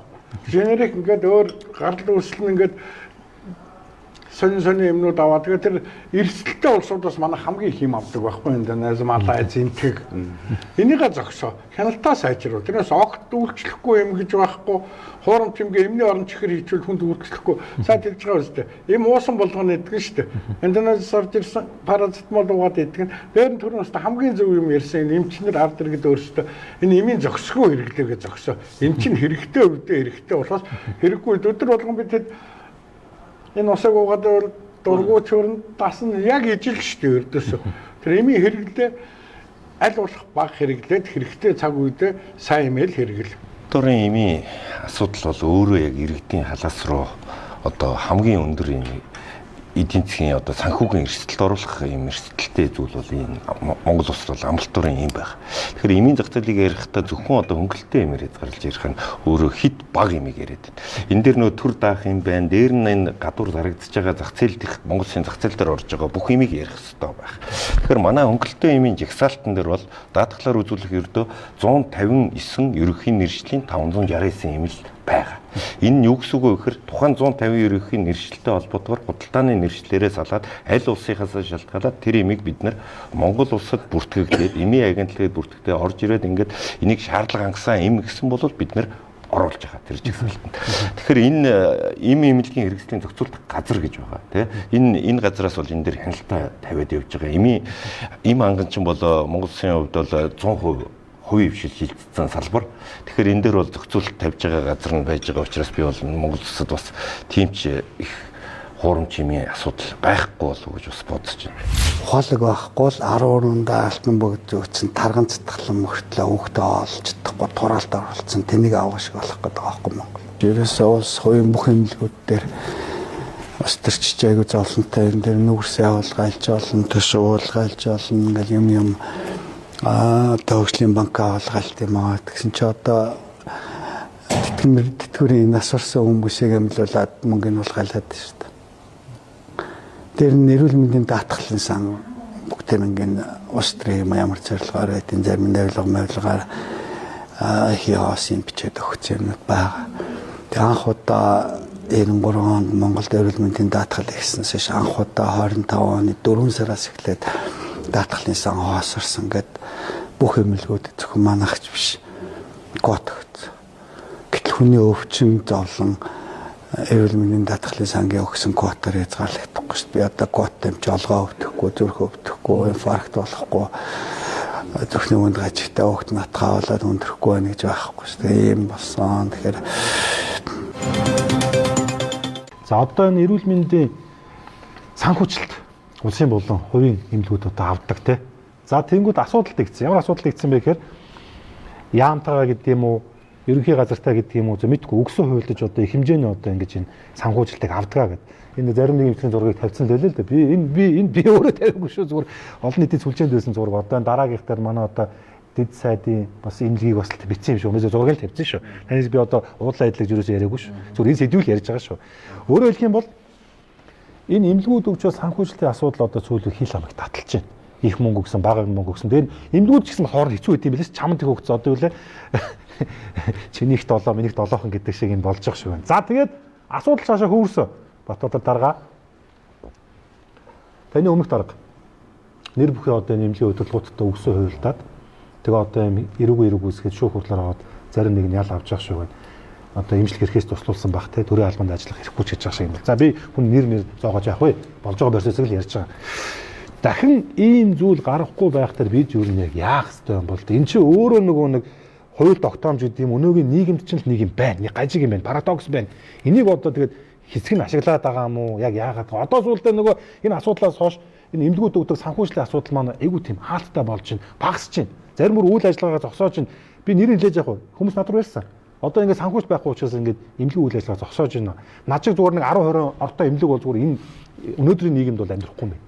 Том эмнэлгүүд нь бол системийн хувьд бол ингээд өөрийгөө нэг аваад үлдчих шиг байна. Гэхдээ ер нь бид нэг тийм нэг л сони юм байна. Яг уу. За та сүлд найруулж байгаа. Та нар юу бодож байна? Ер нь бол хувийн эмнэлэг, улсын эмнэлэг хоёр зэрэгцэж явах хэрэгтэй гэж харж байгаа. Тэгээд нэг талд нь даваа ирэх болгоод нөгөө талын хааж авч болохгүй л гэж үзэж байгаа. Бүгдөө л эрүүл мэнд сайн сайхны төлөө улс орныхоо төлөө явж байгаа болохоор нэгэнд нь даваа ирэх өргөөд нөгөөдгөнд нь санхүүжилт өгөхгүй гэдэг асуудлыг энэ дүрслэлтүүнийг бий болгож маш сайн эмчнэрийг бэлтгэж гаргаж ирэх тийм юм. Зарим эмнэлэг эмчнэрт удирдлагууд нь даваа байдал олгосон гэдгээр яллагч байгаа юм хэрэг шүү дээ. Тэгэхээр би бол нэг одоо шудрал өрсөлдөөний талбарт гарч ирэх хэрэгтэй. Тэгэхээр энэ хүмүүс манд одоо яагаад ийм авилал авсныг бол би мэдэхгүй. Одоо бол хувийн эмнэлгүүдийн одоо миний нэг ганц хоёр эмч найзууд ингэж ярьж байгаа байхгүй. Тэгээд хувийн эмнэлгийн санхүүжилт тогсоод ерөнхийдөө диализ эмчилгээг одоо ингэж зогсоох шийдвэр гарч байгаанаа цалингаа тавьж чадахгүй болж байна гэдэг асуудлууд нийлээ хөндөгдөж ирж байгаа байхгүй.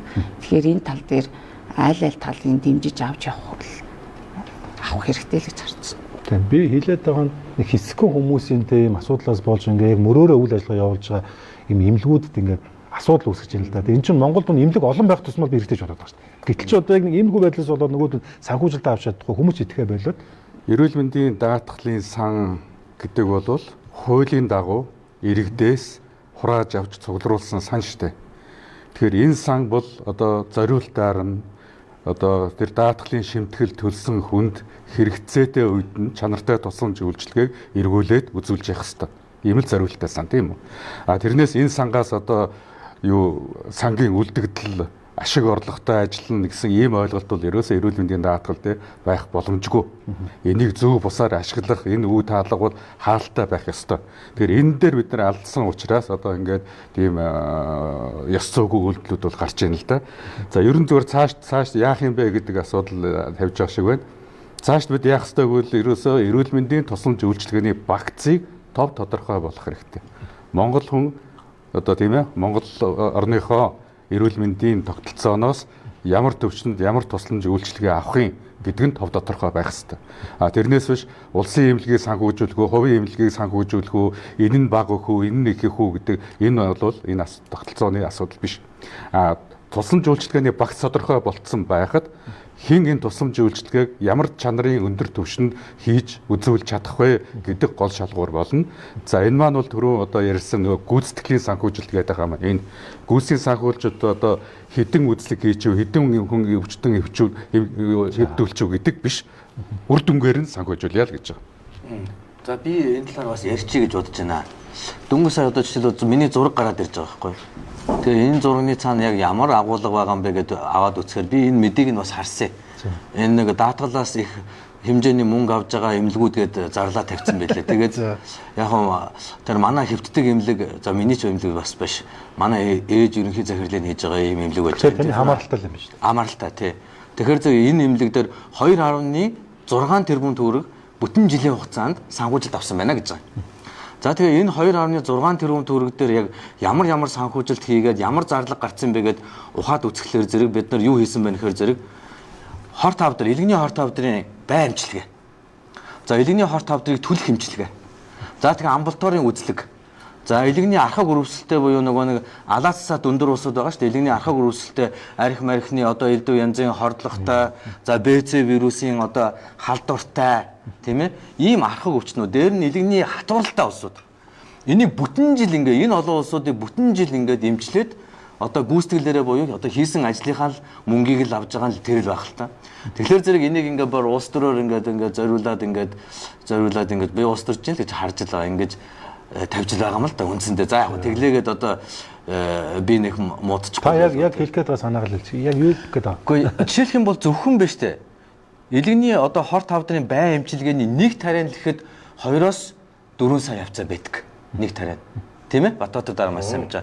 Тэгэхээр зэрэг энэ хүмүүсүүд юу гэж бодоод байна гэхээр зэрэг эмнэлгэл маш их мөнгө аваад байна гэж бодоод байгаа болохоос ш энэний цаана ямар үнэтэй тариаг хаанаас судалж авж байгаа юм бэ гэдэг энэ тооцоо ерөөсөө байдаг. Өөрөөр хэлбэл энэ гараад байгаа зардлын чинь бараг 80-90% нь тэр өндөр үнэтэй хавдрын бай амжилгээний өндөр үнэтэй тарианд явж байна. За элэгний хорт хавдыг төлөх үед тэр хатгадаг айхтар үнэтэй тэр одоо зүүнд явж байна, тийм үү? Тэ? За тэгээд тэр элэгний алаасаатыг бууруулах одоо тариа мараа гэдэг ийм юмд чинь явж байгаа зардлыг л одоо асар их мөнгө одоо аваад л сүйд болоод байна л гэж бодоод байгаа шүү. За зүгээр яах вэ? Саяны зураг ер нь гой харагдаж байна уу? Юу нэ? Бараг үнэн шүү дээ. Бодит байдал шүү дээ. Амьдралаар болоод өнгөрсөн процесс ингээд тийм. За. Гэхдээ үнэн. Энэ ягаад үнэн болоод байна? Давуу ирэхэд л тэр гахаа давуу ирэхтэй гэдэг шиг. Жорж Орвел амтны ферм за. Нэг хоёрдугаар хувийн эмнэлгийг санхүүжүүлнэ гэж одоо баяр санхүү хэлэх баг. Ард иргэдээс авсан төсвийн мөнгөөр хувийн сектор яг хувийн эмнэлэг улсын эмнэлэг гэж ялгцсан. Дээр нь хувийн эмнэлэг чинь заяа улсын даатгалаас санхүүжилт авчаа сервис үйлчилгээнүүдээ бүгдийн нүдээр давхар мөнгө зөхиод байгаа шүү дээ. Тэр төгжөөд байгаа. Хөгжих нь буруу биш. Улсын эмнэлэг нь байхгүй, нураал байгаа, ердөөсөө байхгүй. За хавдрын хийм эмчилгээ энэ төр ингээд адилхан манайх чинь хаан чинь эдгээр улсын жигж явах юм хувийн эмнэлэгт юуг санхүүжүүлэх вэ гэдгээ олж тодорхойлоо л гэж гоох гэдэг даатгалын газар. За дээр нь одоо ингээд сайдны ганцхан юм хэлсэн бочгоор фитнес хүртэл даатгал зогчээсэн шүү дээ. Фитнесийн газар дэмжихгүй гэсэн. Одоо дэмжихгүй би том баяртай байгаа. Дээр нь Ахмадын хүн совлон өөртөө өөрийнхөө эрүүл мэндийг зарлах юмыг нийтийн өмчийг тэгж хомсолж зарж болохгүй. Эрүүл мэндийн тусламж, эрүүл мэндийн даатгалын санхүүжилтээс санхүүжигдэх юм чинь нийт иргэдийн одоо анхан шатны тусламж үйлчилгээ ихний игнэний юмыг санхүүжүүлэх болохоос биш бүх юмыг ингээд өмцөм санхүүжүүлээд үдийн чинь бүр хизээч хөрөхгүй. Нямбатар алхсан мөнгө өгөх гэдэг шүү дээ. Гудамж машин бариуг алхсан мөнгө. Ер нь зөв шүү дээ. Тэр чинь ухамсараар шийдэх асуудал. Би 2 жил алхаж байгаа. За. Гэхдээ улсын эмнэлгээр бол үйлчлэг авахдаа бол төлбөр авах ёсгүй байхгүй. Гэхдээ тийм гомд бас ирж байна. Нөгөө улсын зарим эмнэлгүүд чинь хичнээн нөгөө эрүүл мэндийн даатгалтын сангаас мөнгө авч байгаа ч гэсэн иргэнээс бас карманаас мөнгө аваад байгаа асуудал гарсан. Ийм байж болохгүй л гэж байна. Хувийн эмнэлэгт бол асуудалгүй те өөрөөхөө одоо амбулатор байна уу юу байна үзүүлэхэд бол тэгэл яах ёстой шүү дээ. Хувийн эмнэлэгт улсын эмнэлэгт бол тийм байх ёсгүй. Нийт юу ийм байлаа. Монгол улсын нийт хүн амын эмнэлэгт очсон тоон бол 90% улсын эмнэлэгт очсон. Нэг 9% нь бол хувийн эмнэлгээр очсон тийм л үзүүлэлт харсан. Статистик байна. Өнгөрсөн жил бол 152 тэрбумыг бол эмнэлд зарцуулсан хөнгөлтэй эмнэлд. Энэ нь бол яг иргэндээ хүрч чадчихна уугүй гэдэг нь асуудал. Агуул магадгүй дийлэнх нь одоо хувийн компаниудын одоо ашиглуу ороод байна уугүй юу гэдэг. Тэгэхээр би яг баримтыг хараад дээрээс нь гайлын мэдээлэл хартаа. Яг гайлын бүрдүүлэлтэнд нь маш тодорхой байгаа шүү дээ. Хэдэн төгрөгөөр ямар бараа бүтээгдэхүүн орж ирсэн. За тэгэнгүүт дамжлага нь баримтаа харах болцоо. Тэгэхээр мэдээж түрүүн санхүүжилттэй холбоотой асуудал эхлээд ирсэн тийм. Хувийн эмнэлгийн санхүүжилтийг одоо өнгөрсөн онд одоо өндөр байсан асуудлууд байна. Тэгэхээр энэ бол мэдээж тухайн хувийн эмнэлэг нь ямар оншин амралтай бүлгээр нэгдүгээр гэрээтэй гэдгээс шалтгаалж өн өртөх нь ялгаатай, харилцан ялгаатай байна гэсэн. Архаг зочмгийн өвчлөлж хоёр өөр өртөгтэй. Дээрээс нь дагаад төр даах юм амар санаа доктор хэлдгээр төр даах юм бас явж идэг. Тэгэхээр энэ санхүүжилтийн задаргааг нь бид нар бас харах хэрэгтэй. Төр даах юм нь ямар хэмжээг нь эзэлж байгаа, тухайн тусламж үйлчилгээ ямар хувийн нийцэж байгаа. За тэр нөгөө давтамжийн тоо одоо үнэлэхгүй нэмэгдээд энэ үгүй юу гэдгийг харж ээж бас бид нар бас тодорхой дүгнэлтүүдийг бол хийх нь зүйтэй байх гэж харж байна. За өнгөрсөн хугацаанд бол эрүүл мэндийн байгууллагуудаас 124 эрүүл мэндийн байгууллагаас нийт 16,000 гаруй тохиолдлын одоо завшиг хоролдог хуурамч нэхэмжил код ахиулсан үйлдэлүүд бол манай зөрчлийн санд бүртгэгдсэн байдаг. Тэгээ эдгээр мэдээллүүдийг бол хуулийн хэлтийн байгууллага руу бүрэн шилжүүлээд явж байгаа. За нөгөө талдаа манай нэхэмжлийн хяналтын асуудал одоо энэ дээр үүсэж байна. Хасагдалтын шалтгаанууд. Тэгэхээр энэ хасагдалтын шалтгааныг янз бүрийн асуудлууд яригдчихэж байна. Хасагдал өөрөө цахимын хасалт, нэхэмжлийн хяналтын хасалт, их олонлогийн хасалт гэдэг ингээд хасалтууд явж байгаа. Тэгэхээр тухайн эрүүл мэндийн байгууллага хүлээн зөвшөөрөг бол 5 хоногийн дотор тэрийг дахин хянуулахаар гарах бүрэн боломжтой. Хянуулахаар хүсэлтэд гаргаагүй байна гэдэг зөвшөөрсөн байна гэсэн.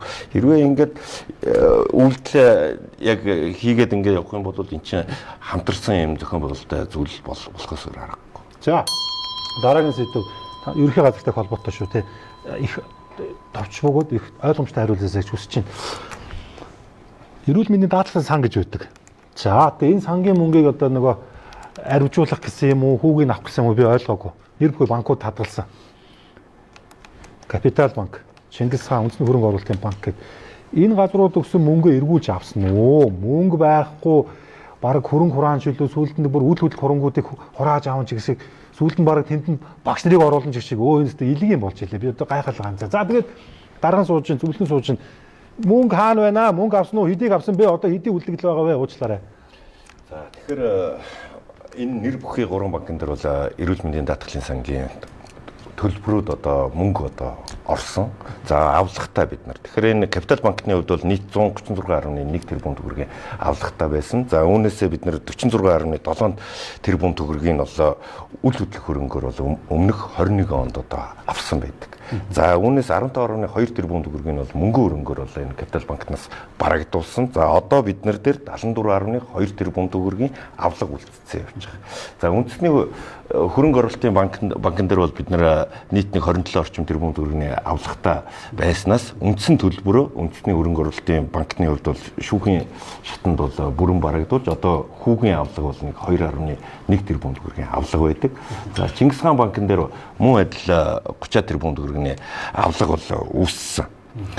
За нийт 27.8 хүүгийн төлбөр 3.4-гээд нийт 30.8 тэрбум төгрөг. За энэ өр барагдуулах дээд шүүхийн шат хүртлээр бид нар явсан. За үүнээс хойш 2025 оноос эхлээд энэ нөгөө шүүхийн ирэмбэр эхлээд аль хохирогчийг нь бараг бүрэн барагдуулсны дараа явах хөр нийгмийн даатгалын сан манай өмнө явдаг. Нийгмийн даатгалын сангийн охирлыг тодорхой хэмжээ барагдуулаад 2024 оноос эхлээд бид нар 70-30 гэсэн харьцаагаар 70%-ийг нийгмийн даатгал барагдуулаад үлдсний 30 гэдэг энэ зарчмаар явж байгаа. За энэ хугацаанд бол одоо нийт нэг 5 орчим тэрбум төгрөгийг бол барагдуулсан байна. Зөвлөгөө яг мөнгө авч гин үү? За ер нь эрүүл мэндийн одоо даатгалын санг даатгалтай иргэдэд зарцуулах хэвээр энэ үйл ажиллагаа алдагдаад ийм одоо хууль бус үйл ажиллагаа явсныг харамсалтай л да.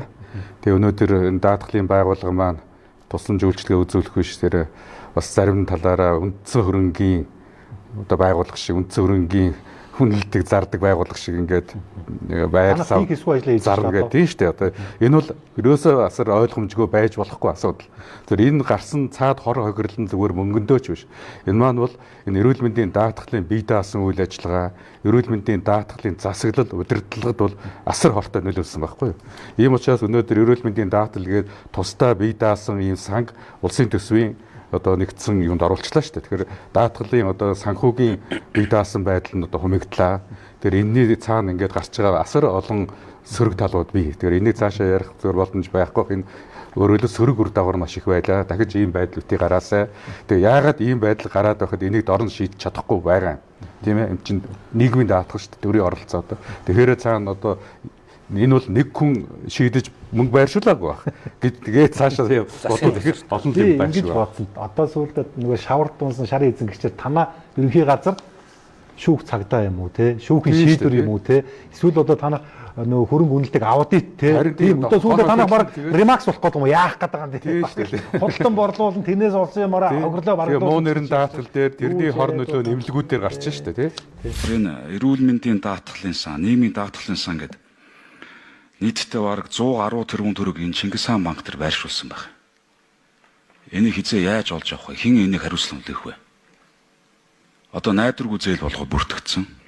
Хойноос нь явдаг хүн байна уу юу? Эрүүл мэндийн даатгалын сан, нийгмийн даатгалын сангаас Чингис хаан банк дээр нийтдээ 120 гаруй тэрбум төгрөг байршуулад авч чадахгүй гэсэн юм юу байна. Тэгээ энэ сангуудын мөнгийг банкуд дээр байршуулад яваад байдаг. Тэгээ миний санаж байгаа Чингис хаан банк, Капитал банк гэдэг олон банкуд холбогдсон байдаг. Яг та гуравсаа хамаатай шүү дээ. Энэ сангийн мөнгө ер нь банк татгалах хэрэг байд юм уу та яах юм? Гэхдээ яг энэ бол санаа нь бол тэр банкнд тавьж хүүгээр нь сангаа хариуцуулсан санаа л байсан баг. А чухамхуу яг эрсдэлтэй банк руу санаатаагаар оруулсан уу? Одоо санаамсаргүй оруулсан уу гэдэг чинь маш том асуудал болчихсон. Санаатай л хэлж байна. Жишээлх юм бол одоо эрсдэл багтай банк байсан уу гэсэн байсан шүү дээ. Орчоод байгаа нэг хошин шошиг заа. Би бол яагаад тэгээ тийм одоо эрсдэлтэй банк руу хийчихвэ гэдэг чинь маш том асуудал болчихсон. Энэ дахин давтах үндэслэл байхгүй. Энэ санаатай хийсэн үйлдэл. Их хэсэг бүлэг нөхдүүдийн хийсэн ажил. Одоо тэр бүлэгнүүд байж л байгаа. Байх ч болно. Одоо хамгийн гол юм бол эрүүл мэндийн даатгалын санг, эрүүл мэндийн яам төрийн мэдлэлд бие даасан байх хэрэгтэй. Тэрийг бушуухан чөлөөл. Өөр юм байхгүй. Тэгээ хариуцлага хүлээдэг бол. Өөрөө хариуцлага хүлээ. Одоо тэгэхээр энэ айгүй хэцүү юм байна шүү дээ. Энэ олон жил одоо би сонсоод бараг 10 жил болж байгаа. Энийний хүүгэн тэр тооцож авах хэрэгтэй. Тэгээ авахгүй. Хүү алдан алдагдсан боломж. Энэ хохирол зөндөө юм байгаа. Тэрийг өгөхгүй одоо хүртэл өгөхгүй юм чинь зохион байгуулалттай хэрэг тодорхой.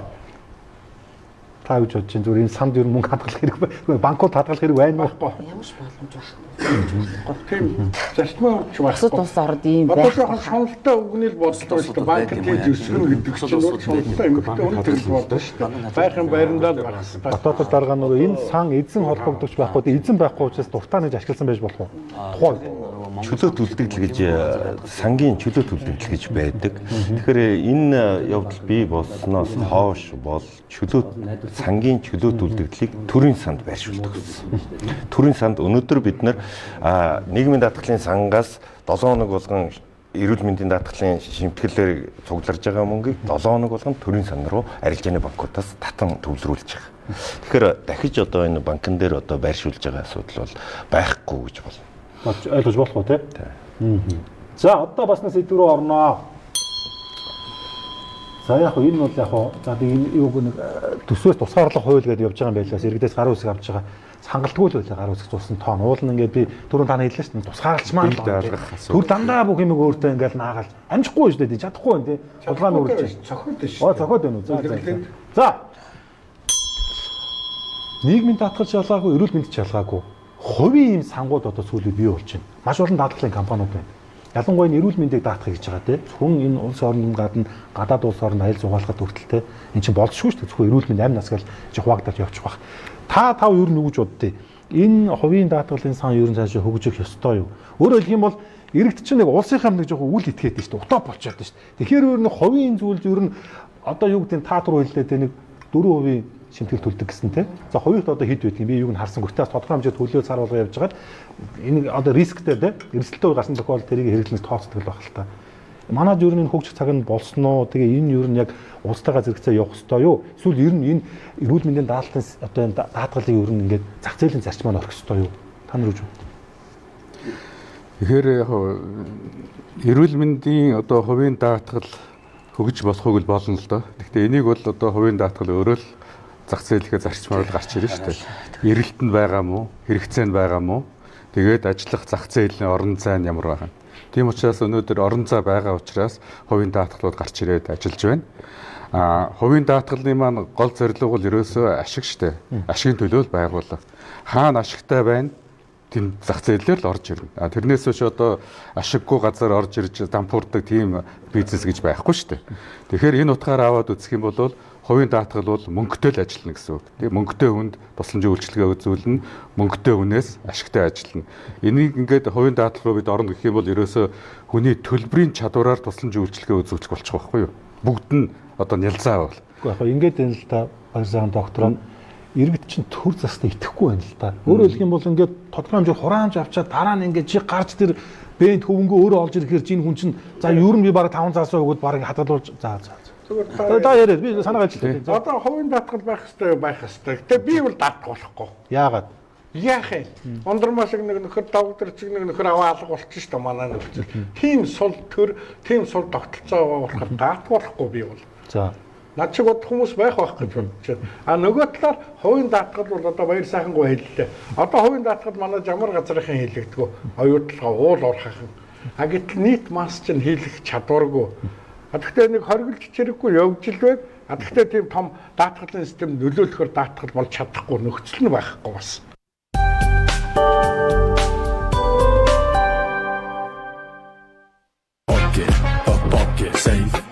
Safe, pocket байхад бит so safe, pocket байхад бит so safe. Хямдун ухаалаг сонголт оргил үндэсний сүлжээ дэлгүүр. Happy Pay төлөөд 20% cashback аваарай. Happy Pay, Happy Pay. Худалдан хөгжлийн банк. Jameson брэнд пробиотик 10 тэрбум ашигтай бактери, 14 төрлийн пробиотик, ДНХ шинжилгээ хийсэн анхны пробиотик. Хүчтэй, хаантай, өндөр, дээд витаминаар баялаг амтд хоороон зүг ирээдүйн аваргуудаа зориулв. Зуудринг Record Party. Уухын өмнө илгээ хамгаал. Илэг хамгаалах бүтээгдэхүүн Зуудринг. Bison Grass. Зүү сода, модигчин асан.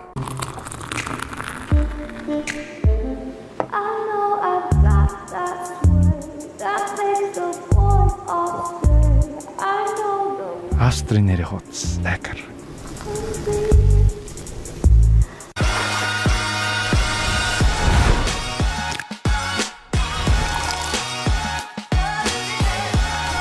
Мартышгүй юм. Модис.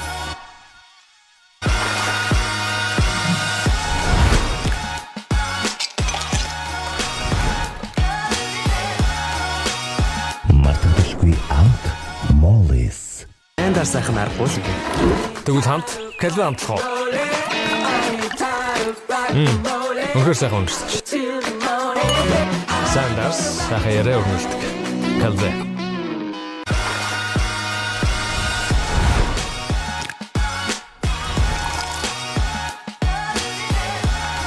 Мартышгүй юм. Модис.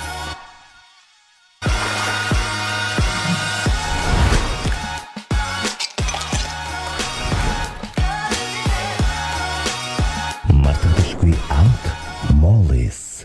Таны дуртай коктейл юу вэ? Sex on the beach.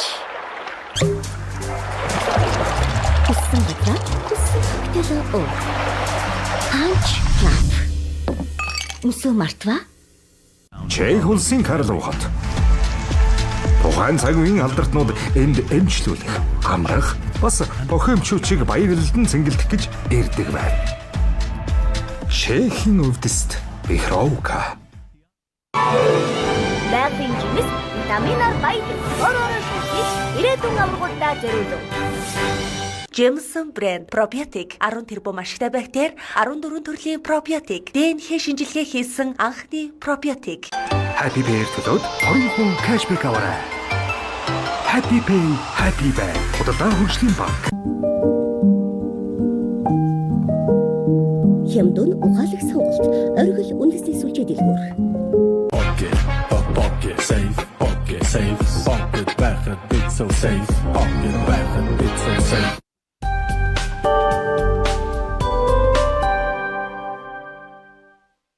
Цаашид энэ Монгол улсад хөдөлмөр хийж байгаа хөдөлмөрийн насныхан хохирсоор байх уу? Өвдөхөд очих газар байхгүй.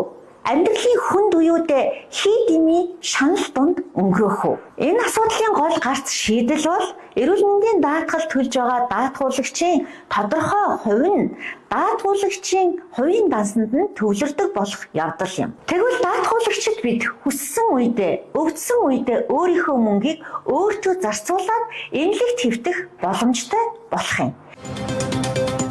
Хувийн даатгал, улсын даатгал ер нь аль аль нь хөгжиж явахд ерөөсө буруутах юм байхгүй л гэж харж байгаа юм. Одоо жишээлх юм бол одоо болсон нөхцөл байдлыг харж байна тийм үү? Эрүүл мэндийн даатгалын сан нэлээд хүнд байдалд ороод архаг өвчнийг одоо эмчлүүлж чадахгүй болчлаа шүү дээ үндсэндээ бол. Одоо архаг өвчний хэвтэлтийг зогсооцсон байгаа тийм. Буцаагаас сэргээсэн үгүй юу? Ямар ч байсан төр зогсооцсон байж байгаа. Энэ үед хэрвээ тэр хүн хувийн даатгалтай байж байгаа юм бол тэр архаг өвчнийхөө бас эмчлүүлээд авах тийм ээ. Ялангуяа ингээд улсын даатгал ингээд хүндэрсэн үед бол бас нэг давхар эрсдлийг бас өөрөд явж байгаа ийм нөхцөл байдал харагдаж гэж харж байгаа. Тэгээд ер нь тэгээд даатгалын тогтолцоо аюул сайн хөгжсөн улс орнууд ч гэсэн хувийн даатгал хамтдаа явж л байдаг. Японыг хаар, Солонгосыг хаар тийм ээ. Ер нь бүгдөө л давхар хувийн даатгалтай явж байгаа. Жишээлбэл Япон улсад бол жишээлбэл хор тавдрын даатгал гэдэг тусдаа даатгал байдаг. За хор тавдрын даатгал гэдэг нь бол улсын даатгал чинь тийм өндөр үнэтэй, өндөр өртөгтэй эмчилгээг одоо мөрөн дээр авч дийлэхгүй байгаа учраас үнэхээр хор тавдраас айж байгаа эрсдэлтэй хүн бол хор тавдрын даатгалаа давхар төлж идэг. А тэр улсууд яах гэж төлөөд байна вэ гэхээр зэрэг магадгүй тэр хүн хор тавдартай болоод ингээд бай эмчилгээгээл амар үнэтэй эмчилгээнд орох шаардлага гарах юм бол тэр даатгалаас ч л одоо төлөх нь шүү дээ. Их юм ч өгж бодож байна. Ер нь байх ёстой гэж харж байгаа. Гэхдээ энд бол яг одоо энгийн иргэд одоо цалингаас цалингийн хооронд байгаа хүмүүс бол энэ даатгалд хамрагдах ямар ч боломж байхгүй. Тэгэхээр энд нөгөө эдийн засгийн боломжинд хүрсэн тийм хүмүүс өөрсдийгөө даатгуулах. Тэгэхээр энэ нөгөө харьцангуй ойлголт болж байгаа. Нийтийг хамарсан зүйл биш. Хэсэг бэлэг хүн зориулсан л юм багтал гэж харж байгаа. Эргэн үед сонголт нь байж болно үстэй тийм аж даатгалаар өөрсдүүлж болно. Улсын эмнэлэгч гэсэн хувийн даатгалын юутай холбоотой төлбөр мөнгөнд авч болно үстэй яг болохгүй гэж. Гэхдээ одоо яг мөнгө нь би ингээд хувийн даатгал даатгуулъя. Сар болгон $500 төлөө. За юу. Өөрийнхөө эрүүл мэндийг бодоод. За би 3 жил даатгуулч очоод нэгдүгээр эмнэлгээс би тэр тусламжаа авч чадахгүй би чадахгүй. Намайг гараа хөвөнж яваад тэр хоёр тариагаа өөрөө аваад тэр тэгэхээр даатгуулах юм уу хүн? Үгүй шүү дээ. А тэгтэл одоо тогтолцооны. Одоо манай юм алга болдог шүү дээ. Даалгын банк бас тийм алга болно заа юу. Тэгэхээр энэ хувийн даатгал байх ёстой юу ёстой. Тэр явж л вэ. А энэ бол даатгалын систем бидний бүх асуудал шийдэхэд одоохондоо манай нөхцөлд бол тийм гол үүрэг гүйцэтгэхгүй л гэж хэлээд байгаа болохоос байхгүй гэж биш. Комон жоо өөдрөг байл та. За юу гэж өөдрөг байна? Уралдмаар биш үү? Улсын даатгал гэдэг бол албан журмаа хуулиар явж байгаа даатгал. Хууль нь бүхнээ хамруулж олон хүний эрсдлийг хуваалцаж байгаа том сан бүрдүүлж байгаа даатгал байхгүй юу? Хувийн даатгал бол сайн дураараа одоо хэсэг бүлэг орлого өндөртэй улсуудад ингээд явдаг. Ийм учраас энэ хоёр бие бинийгээ нөхөөд явж явах хэрэгтэй. Түрүү хэллээ шүү дээ. Одоо хүнд өвчтэй хүн эрсдэлтэй бол одоо одоогийн даатгал дээр өшөө нэмээд хувийн даатгал авч болно шүү дээ. Бидний даатгалын асуудыг л шийдэж чадахгүй юм бол. Улсын одоо хуулиар бүрдүүлсэн сангаар хувийн бизнес хийж болохгүй байхгүй юу? Зарчим нь товчгоо. За тэр товч хэлж. Сайн дурын даатгал бол одоо байгаа. Өнөөдөр даатгал бол албан журмын болон сайн дурын гэсэн хоёр хэлбэрээр өнөөдөр хуулийн дээр хүчин төгөлдөр явж байгаа. Тэгэхээр энэ хувийн даатгалыг албан журмын даатгалтай хэрхэн хослуулж одоо үр дүнтэй одоо байх боломжийг л одоо бий болгох үгүй юу гэдэг асуудал байна. Тэгэхээр хувийн даатгалын орох одоо албан журмтай хамтраад одоо хийх орон зайнууд гэх юм бол мэдээж шинэ технологиг Монгол улсад нутагшуулгахтай холбоотойгоор хувийн даатгал энэ хэсгийг авч болно. За албан журмын даатгал дээр бол яг энэ шинэ технологи одоо Монголд нутагшаагүй, үр дүн гараагүй зүйл дээр эрүүл мэндийн тусламж үйлчлэгийг иргэдийн өмнөөс авж байгаа байгууллагын хувьд бол тэр үр дүн тодорхойгүй зүйл дээр шинэ технологи руу орж чадахгүй. За нөгөө талдаа 5 тухын нэмэгдэл гэж ярьдаг. Эмнэлгүүд дээр очиод VIP өрөөнд нь ордог ч юм уу ингэж байгаа тохиолдолд хэрвээ энэ оншийн амралтай бүлгийн тарифаас гадна 5 тухын нэмэгдэл авах гэж байгаа бол тэр хувийн даатгалын орон зай бас үйлчилж болно. За оншийн хамралтай одоо манайда даатгалын гэрээтэйгээс гаднах бүхий л одоо тусламж үйлчилгээн дээр хувийн даатгалын орон зай өнөөдөр ч бас нээлттэй байгаа. Тэгээ мөн иргэдийн одоо энэ хамтын төлбөрийн асуудал байна. Тодорхой одоо илэг шилжүүлэн суулгын хагалгаа гэхэд одоо 124 сая төгрөгийг эрүүл мэндийн даатгалаас 100% таадаг. Энийг иргэн өөрөө 100% хэрвээ хувийн даатгал руу орвол тодорхой төлсөн дөнгөхийн хэмжээгээр тусламж үйлчилгээг бас нэг талаас авах боломжтой. А энэ түрүүн баяр сайхан зөвлөхийн хэлдгээр энэ нийтээрээ эрсдлээ хуваалцаж байгаа гэдгээрээ өнөөдөр жилдээ нэг иргэн одоо 201.8 сая төгрөгийн тусламж үйлчилгээг даатгалаар даалгацсан явж байна. Хувьяас гаргасан бол тэр мөнгийг дааж чадах байсан уу үгүй юу? Энэ бас бидний бодох асуудал байх гэж байна. За хэлцүүлийн цаг ер нь дуусч байгаа. Энэ сүүлийн асуулт учраас их товчхон хариулаарай. Би зүгээр санаал хэлж байгаа шүү. Ийм байна. Найзуудаа. За түрүүн та нар харсан дээ. Бараг жилийн 365 хоног эмнэлэгт үзүүлдэг ч гэх 12 3 сая төгрөгийн өртгийн эмчилгээ үйлчлэг авцсан байна гэж шүү дээ. Тэр ч бай та гудамжинд байгаа одоо бидний хэлээр бөбөөч тийм үү. Аригчдыг хүртэл одоо 103 авчираад ингээ эрүүлжүүлэхэд хүртэл ингээд нөгөө даатгалын мөнгө чи явж л байгаа. Үнэн биз дээ. За тэгээд ийм байна. Тэгвэл жилд тийм үү. Юу одоо нөгөө нэг ойр зургийн одоо нөгөө цусны шинжилгээ байдгаа 103 дуудлага өгөөгүй юм байж болно шүү дээ. Тий одоо бүр ингээд өвдөж хавдаагүй те өөрийнхөө эрүүл мэндийг аягүй сайн авч явсан хүн байж болно шүү дээ. Тэр хүн тэгвэл ямар урамшуул байгаа. Тийм юм байж болох уу? Би асуучлаа л та. Зарим нэг нь яг үнэхээр өвчтөө зовлонтой ч юм эсвэл тэр нөгөө хуулийн цоргыг ашиглаад ингээд өөртөө даваа байдал ашиглаад ингээд татуулагчдын мөнгийг өөртөө ашиглаж байгаа хүн байна. Гэтэл огт өвдөж хавдаагүй, эмнэлэгт үзүүлээгүй, өөрийгөө сайхан эрүүл сайхан авч явж байгаа те зөв хоолж байгаа, эрүүл байгаа те нийгэмд ингээд нэгс эрүүл хүн байна гэдэг бол Монгол улс бол маш том хөрөнгө оруулалт.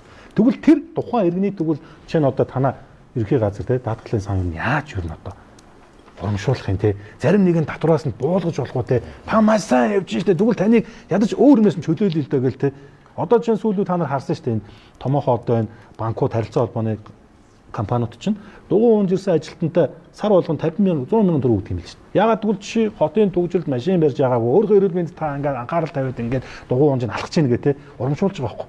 Тэгвэл төрөөс ягаад тэгвэл эрүүл байгаа иргэндээ тэгвэл ийм хөнгөлөлт урамшуул үзүүлж болохгүй гэж.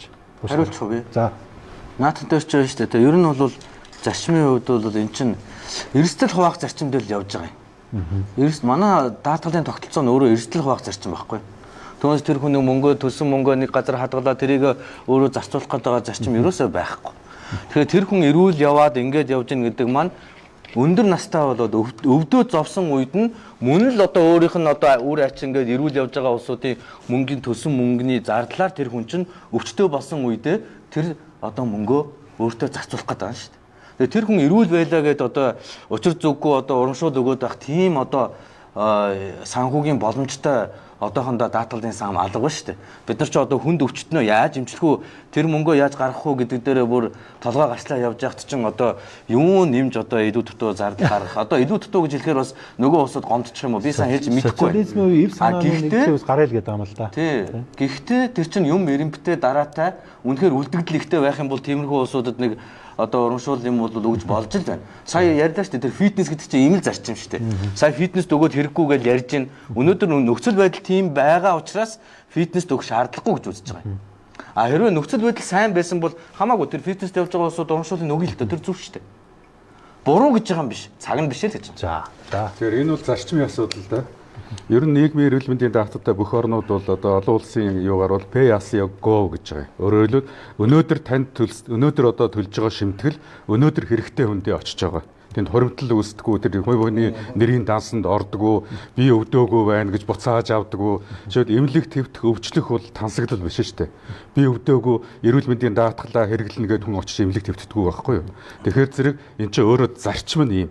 Ямар ч оронд өнөөдөр эрүүл мэндийн нийгмийн даатгалтай орон би өвдсөнгүй би мөнгөө буцааж авъя би эрүүл мэндэд илүү их одоо анхаардаг хүн шүү би их одоо эсвэл илүү хураамж төлжлөө би энийгээ буцааж авъя манайд ийм хуулийн заалт орцсон байгаа шүү өндөр хураамж төлцсөн учраас би энэ хураамжийнхаа буцааж авъя гэдэг хуулийн заалттай. Энүүгээр одоо хүмүүс бас ингээд хүсэл гаргаад би төлсөн хураамжаа буцааж авъя гэсэн ийм асуудал. Тэгэхээр энэ түрүү яриадсан энэ хуулийн маань заалт зарчим алдагдаад байгаа учраас ийм юм асуудлууд гарч ирээд байна. А зарчмын хувьд бид нэр энэ өвдөөгүй хүнийг урамшуулъя гэдэг ийм юм бол нийгмийн даатгал байдаггүй. Тэгээ яагаад гэвэл энэ цаана маш олон учир шалтгаантай учраас энийг дэлхийн бүх орон бүрдөөд явж байгаа. Хариуцлагатай иргэнэ урамшуулахгүй байна л та. За гэж бодож байна. Одоо тэгээд эрүүл мэндийн урамшуулах ямар ч боломж байхгүй. Одооний нөхцөл байдал дээр яаж даатгалаа нөхөж явах уу гэдэг юм ярьж байгаа болохоор энэ дээр ялвал одоо ингээд бид нар ингээд урамшуулна гэдэг ийм төрөл үүсэх юм бол одоо бүх ард иргэд чинь бид нарыг урамшуулна гэсэн ийм асуудал руу орох болохоор энэ асуудлыг бол одоо тодорхой хэдэн жилийн дараа даатгал маань доктортой болоод ирэх юм бол энийг бол ярилцах боломж үүсэх байхаа л гэж харж байна.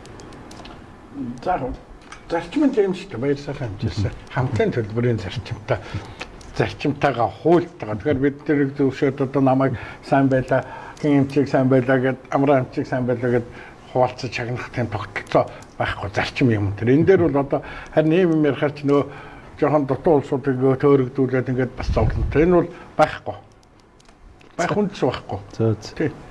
Тэрэн дээр бол ердөөс хатуу үнэн байхгүй. Сая тэгээд нэг баахан одоо эрт илрүүлэг гээд одоо эрүүл улсууд дээр зөндөө шинжилгээ хийлээ штэ. Энд чинь л одоо шагнал байхгүй. Тэр хүнийг эрүүл байж хахад нь өвчин байна гэдгийг нөө одоо зардал гаргаад төлж чинь тэгээд тэр хийж байна тэр чинь л одоо том шагнал шүү дээ. За сэдвийг хаа. За тэгэхээр энэ эрүүл мэндийн даатгалын тухай хуулийн шинжилсэн найруулгыг бас энэ ондоо багтаан бол улсын хурлд боловсруулж одоо өргөн мэдүүлэхээр бол засгийн газар дээр ажиллаж байгаа. За энэ хүрээнд бол хувийн даатгалын асуудлыг ч бас бид бүхэн судлаж үзэж байгаа. За энэ дээр иргэн хэрвээ тухайн тусламж үйлчилгээг тодорхой хугацаанд аваагүй бол яаж тухайн иргэнийг урамшуулдаг асуудлыг сая хөндөж байна л да. Тэгэхээр энэ бол хоёр талтай зүйл гэж би харж байгаа. За манай дээр байгаа энэ 2019 оноос хойш гэр бүлийн гишүүдийнхээ эрүүл мэндийн тусламж үйлчилгээ авсан мэдээлэл дээр одоо дүн шинжилгээ хийгээд үзэхэд бол мэдээж түрүүний хэлдэг шиг хамтын зарчмаараа буюу эв санааны зарчмаар гэр бүлийн гишүүдэн тодорхой хэмжээнд тусламж үйлчилгээг бол аваад бас явж байгаа. За өөрөө аваагүй ч гэсэн бас авсан юм тохиолдол бол байгаа. Тэгэхээр энэ дээр одоо бид нар яаж хэрвээ урамшууллын асуудлыг оруулах гэж байгаа бол энэ хууль тогтоомжийн хүрээндээ оруулж шийдэхгүй бол яг өнөөдрийн одоо хүчин төгөлдөр хуулийн дээр бол бид бүхэн шууд урамшуулаад явах бол болцоогүй байгаа. Тэгэхээр хариуцлагатай иргэн гэдэг нь өөрөө магадгүй өвчнөө мдээгүй эмнэлэгт очтгоо тийм хүн байхыг бас үсэхгүй. 2024 оны нийт нас баралтын тоо мэдэн дээр аваад үзэхэд нийт тэр нас барсан иргэдийн маань иргэдээчүүдийн 70 орчим хувь нь өөрөө тухайн өвчнөө онцлуулаагүй. Өвчтөө гэдгийг мэдсэн мөртлөө эмчлүүлээгүй бас иргэд байсан. Тийм учраас бид нар анхан шатны эрүүл мэндийн байгууллага дээр та нар эдгээр 35-аас 60 насны иргэдийг үзэх юм бол бид нар нэмэлт урамшууллыг өгье. Ягаад гэвэл энэ эрсдэлтэй хүн амын бүлэг гарч ирээд байгаа байхгүй юу? За, хилцүүлэг дуусна. Одоо бүгдээрээ нэг минутанд өнөөдөр хилцүүлгээд өгнөд санал дүгнэлтэд хэлсэн дээр гэж бодож байна. Тэгээд хилцүүлэг Батлуудаа дараагаас эхэлсэн учраас Батүлзийн хэмжээс эхлээд тань дээр эргээд дуусъя. Яг нь эндээс эхлэхгүй юм уу? Эндээс л эхэлж хариулсан шүү дээ, тий. За тэгээд зарлааж явчих, тий. Зөвлөх зэргийн эмч Батүлзээ. За өнөөдрийн ярилцлага бол өргөн хүрээний сэдв хамарж байгаа болохоор одоо бүх юмыг хэлэх болцоо бага байна. За нэгдүгээр асуудал бол ердөөсөө эмрөө өнгөц дүрээд л өнгөрлөө. Яг бас ярилцах анхаарах юмнууд маш их байгаа. Яг энэ бол ингээд цаг хугацаанд одоо бидний хүчин чармайлт одоо янз бүрийн юмар ингээд засагдал төгөлдржөөл явах бах. Одоо өөрчлөх хэлэх юм алгадаа. Ангохооны доктор Амар санаа. Юу нэ ийм байлээ л дээ. Хэрвээ эрүүл мэндийн даатгалын одоо мөнгө санхүү нь үнэхээр одоо боломжгүй болоод хумигдаад эхлэх юм бол тусламж үйлчилгээнийхээ бүтцийг хард юм бэл. Тэгээд тусламж үйлчилгээний бүтц дээр одоо зайлшгүй шаардлагатай буюу эссенциалны эрүүл мэндийн тусламж үйлчилгээ гэдэг нэг юм тогтол одоо ойлголт байгаа юм. Дэлхийн эрүүл мэндийн байгууллагаас гаргасан. Хэрвээ үнэхээр мөнгө нь болохгүй байгаа бол эхлээд тэр эссенциалны зайлшгүй хийдэг хэдэн тусламж үйлчилгээгээ эхлээд хэсэг явуулж агаад за тэгээд үнэхээр мөнгө нь илүү гараад боломжтой болоод эхлэх юм бол бусад өвчнүүдээ ингээд санхүүжуулаад явдаг юм байна. Тэгэхээр зөв үнэхээр болохгүй байгаа бол тэр 6 үйлчлэл байна л дээ. За тэр дотор бол жишээлх юм бол халдвар төвчин байгаа юм. За жишээлх юм бол хор тавдар, диабет гэдэг хэдэн архаг өвчнүүд байж байгаа юм.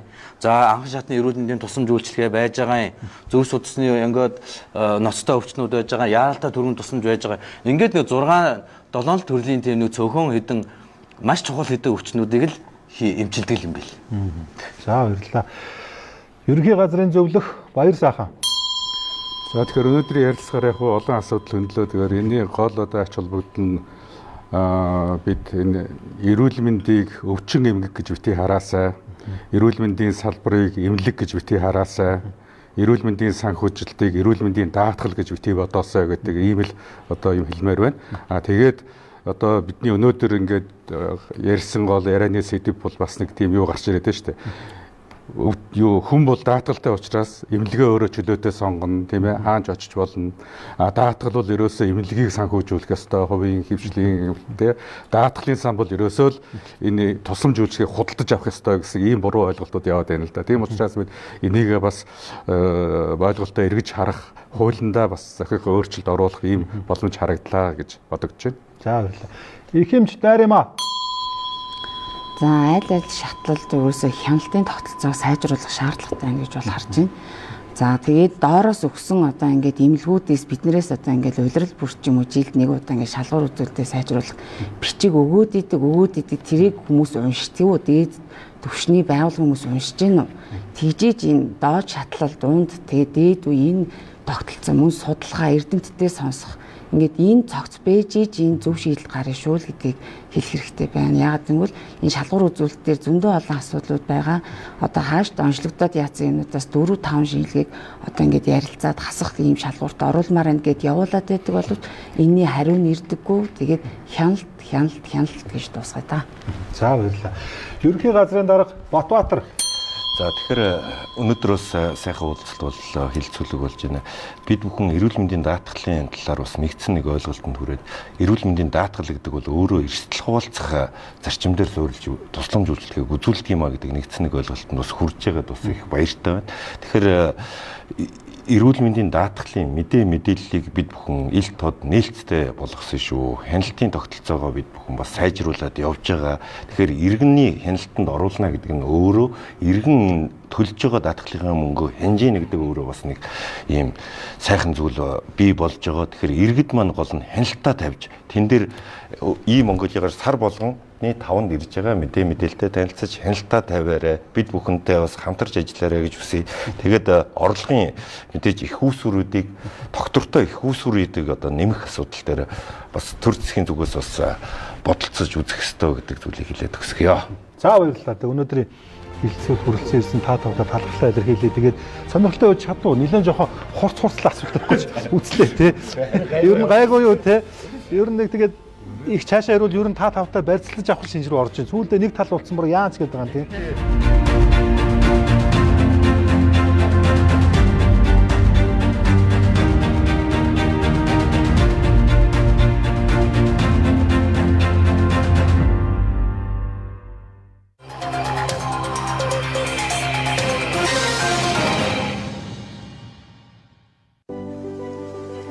Импортыг орлох Монгол амт их орондоо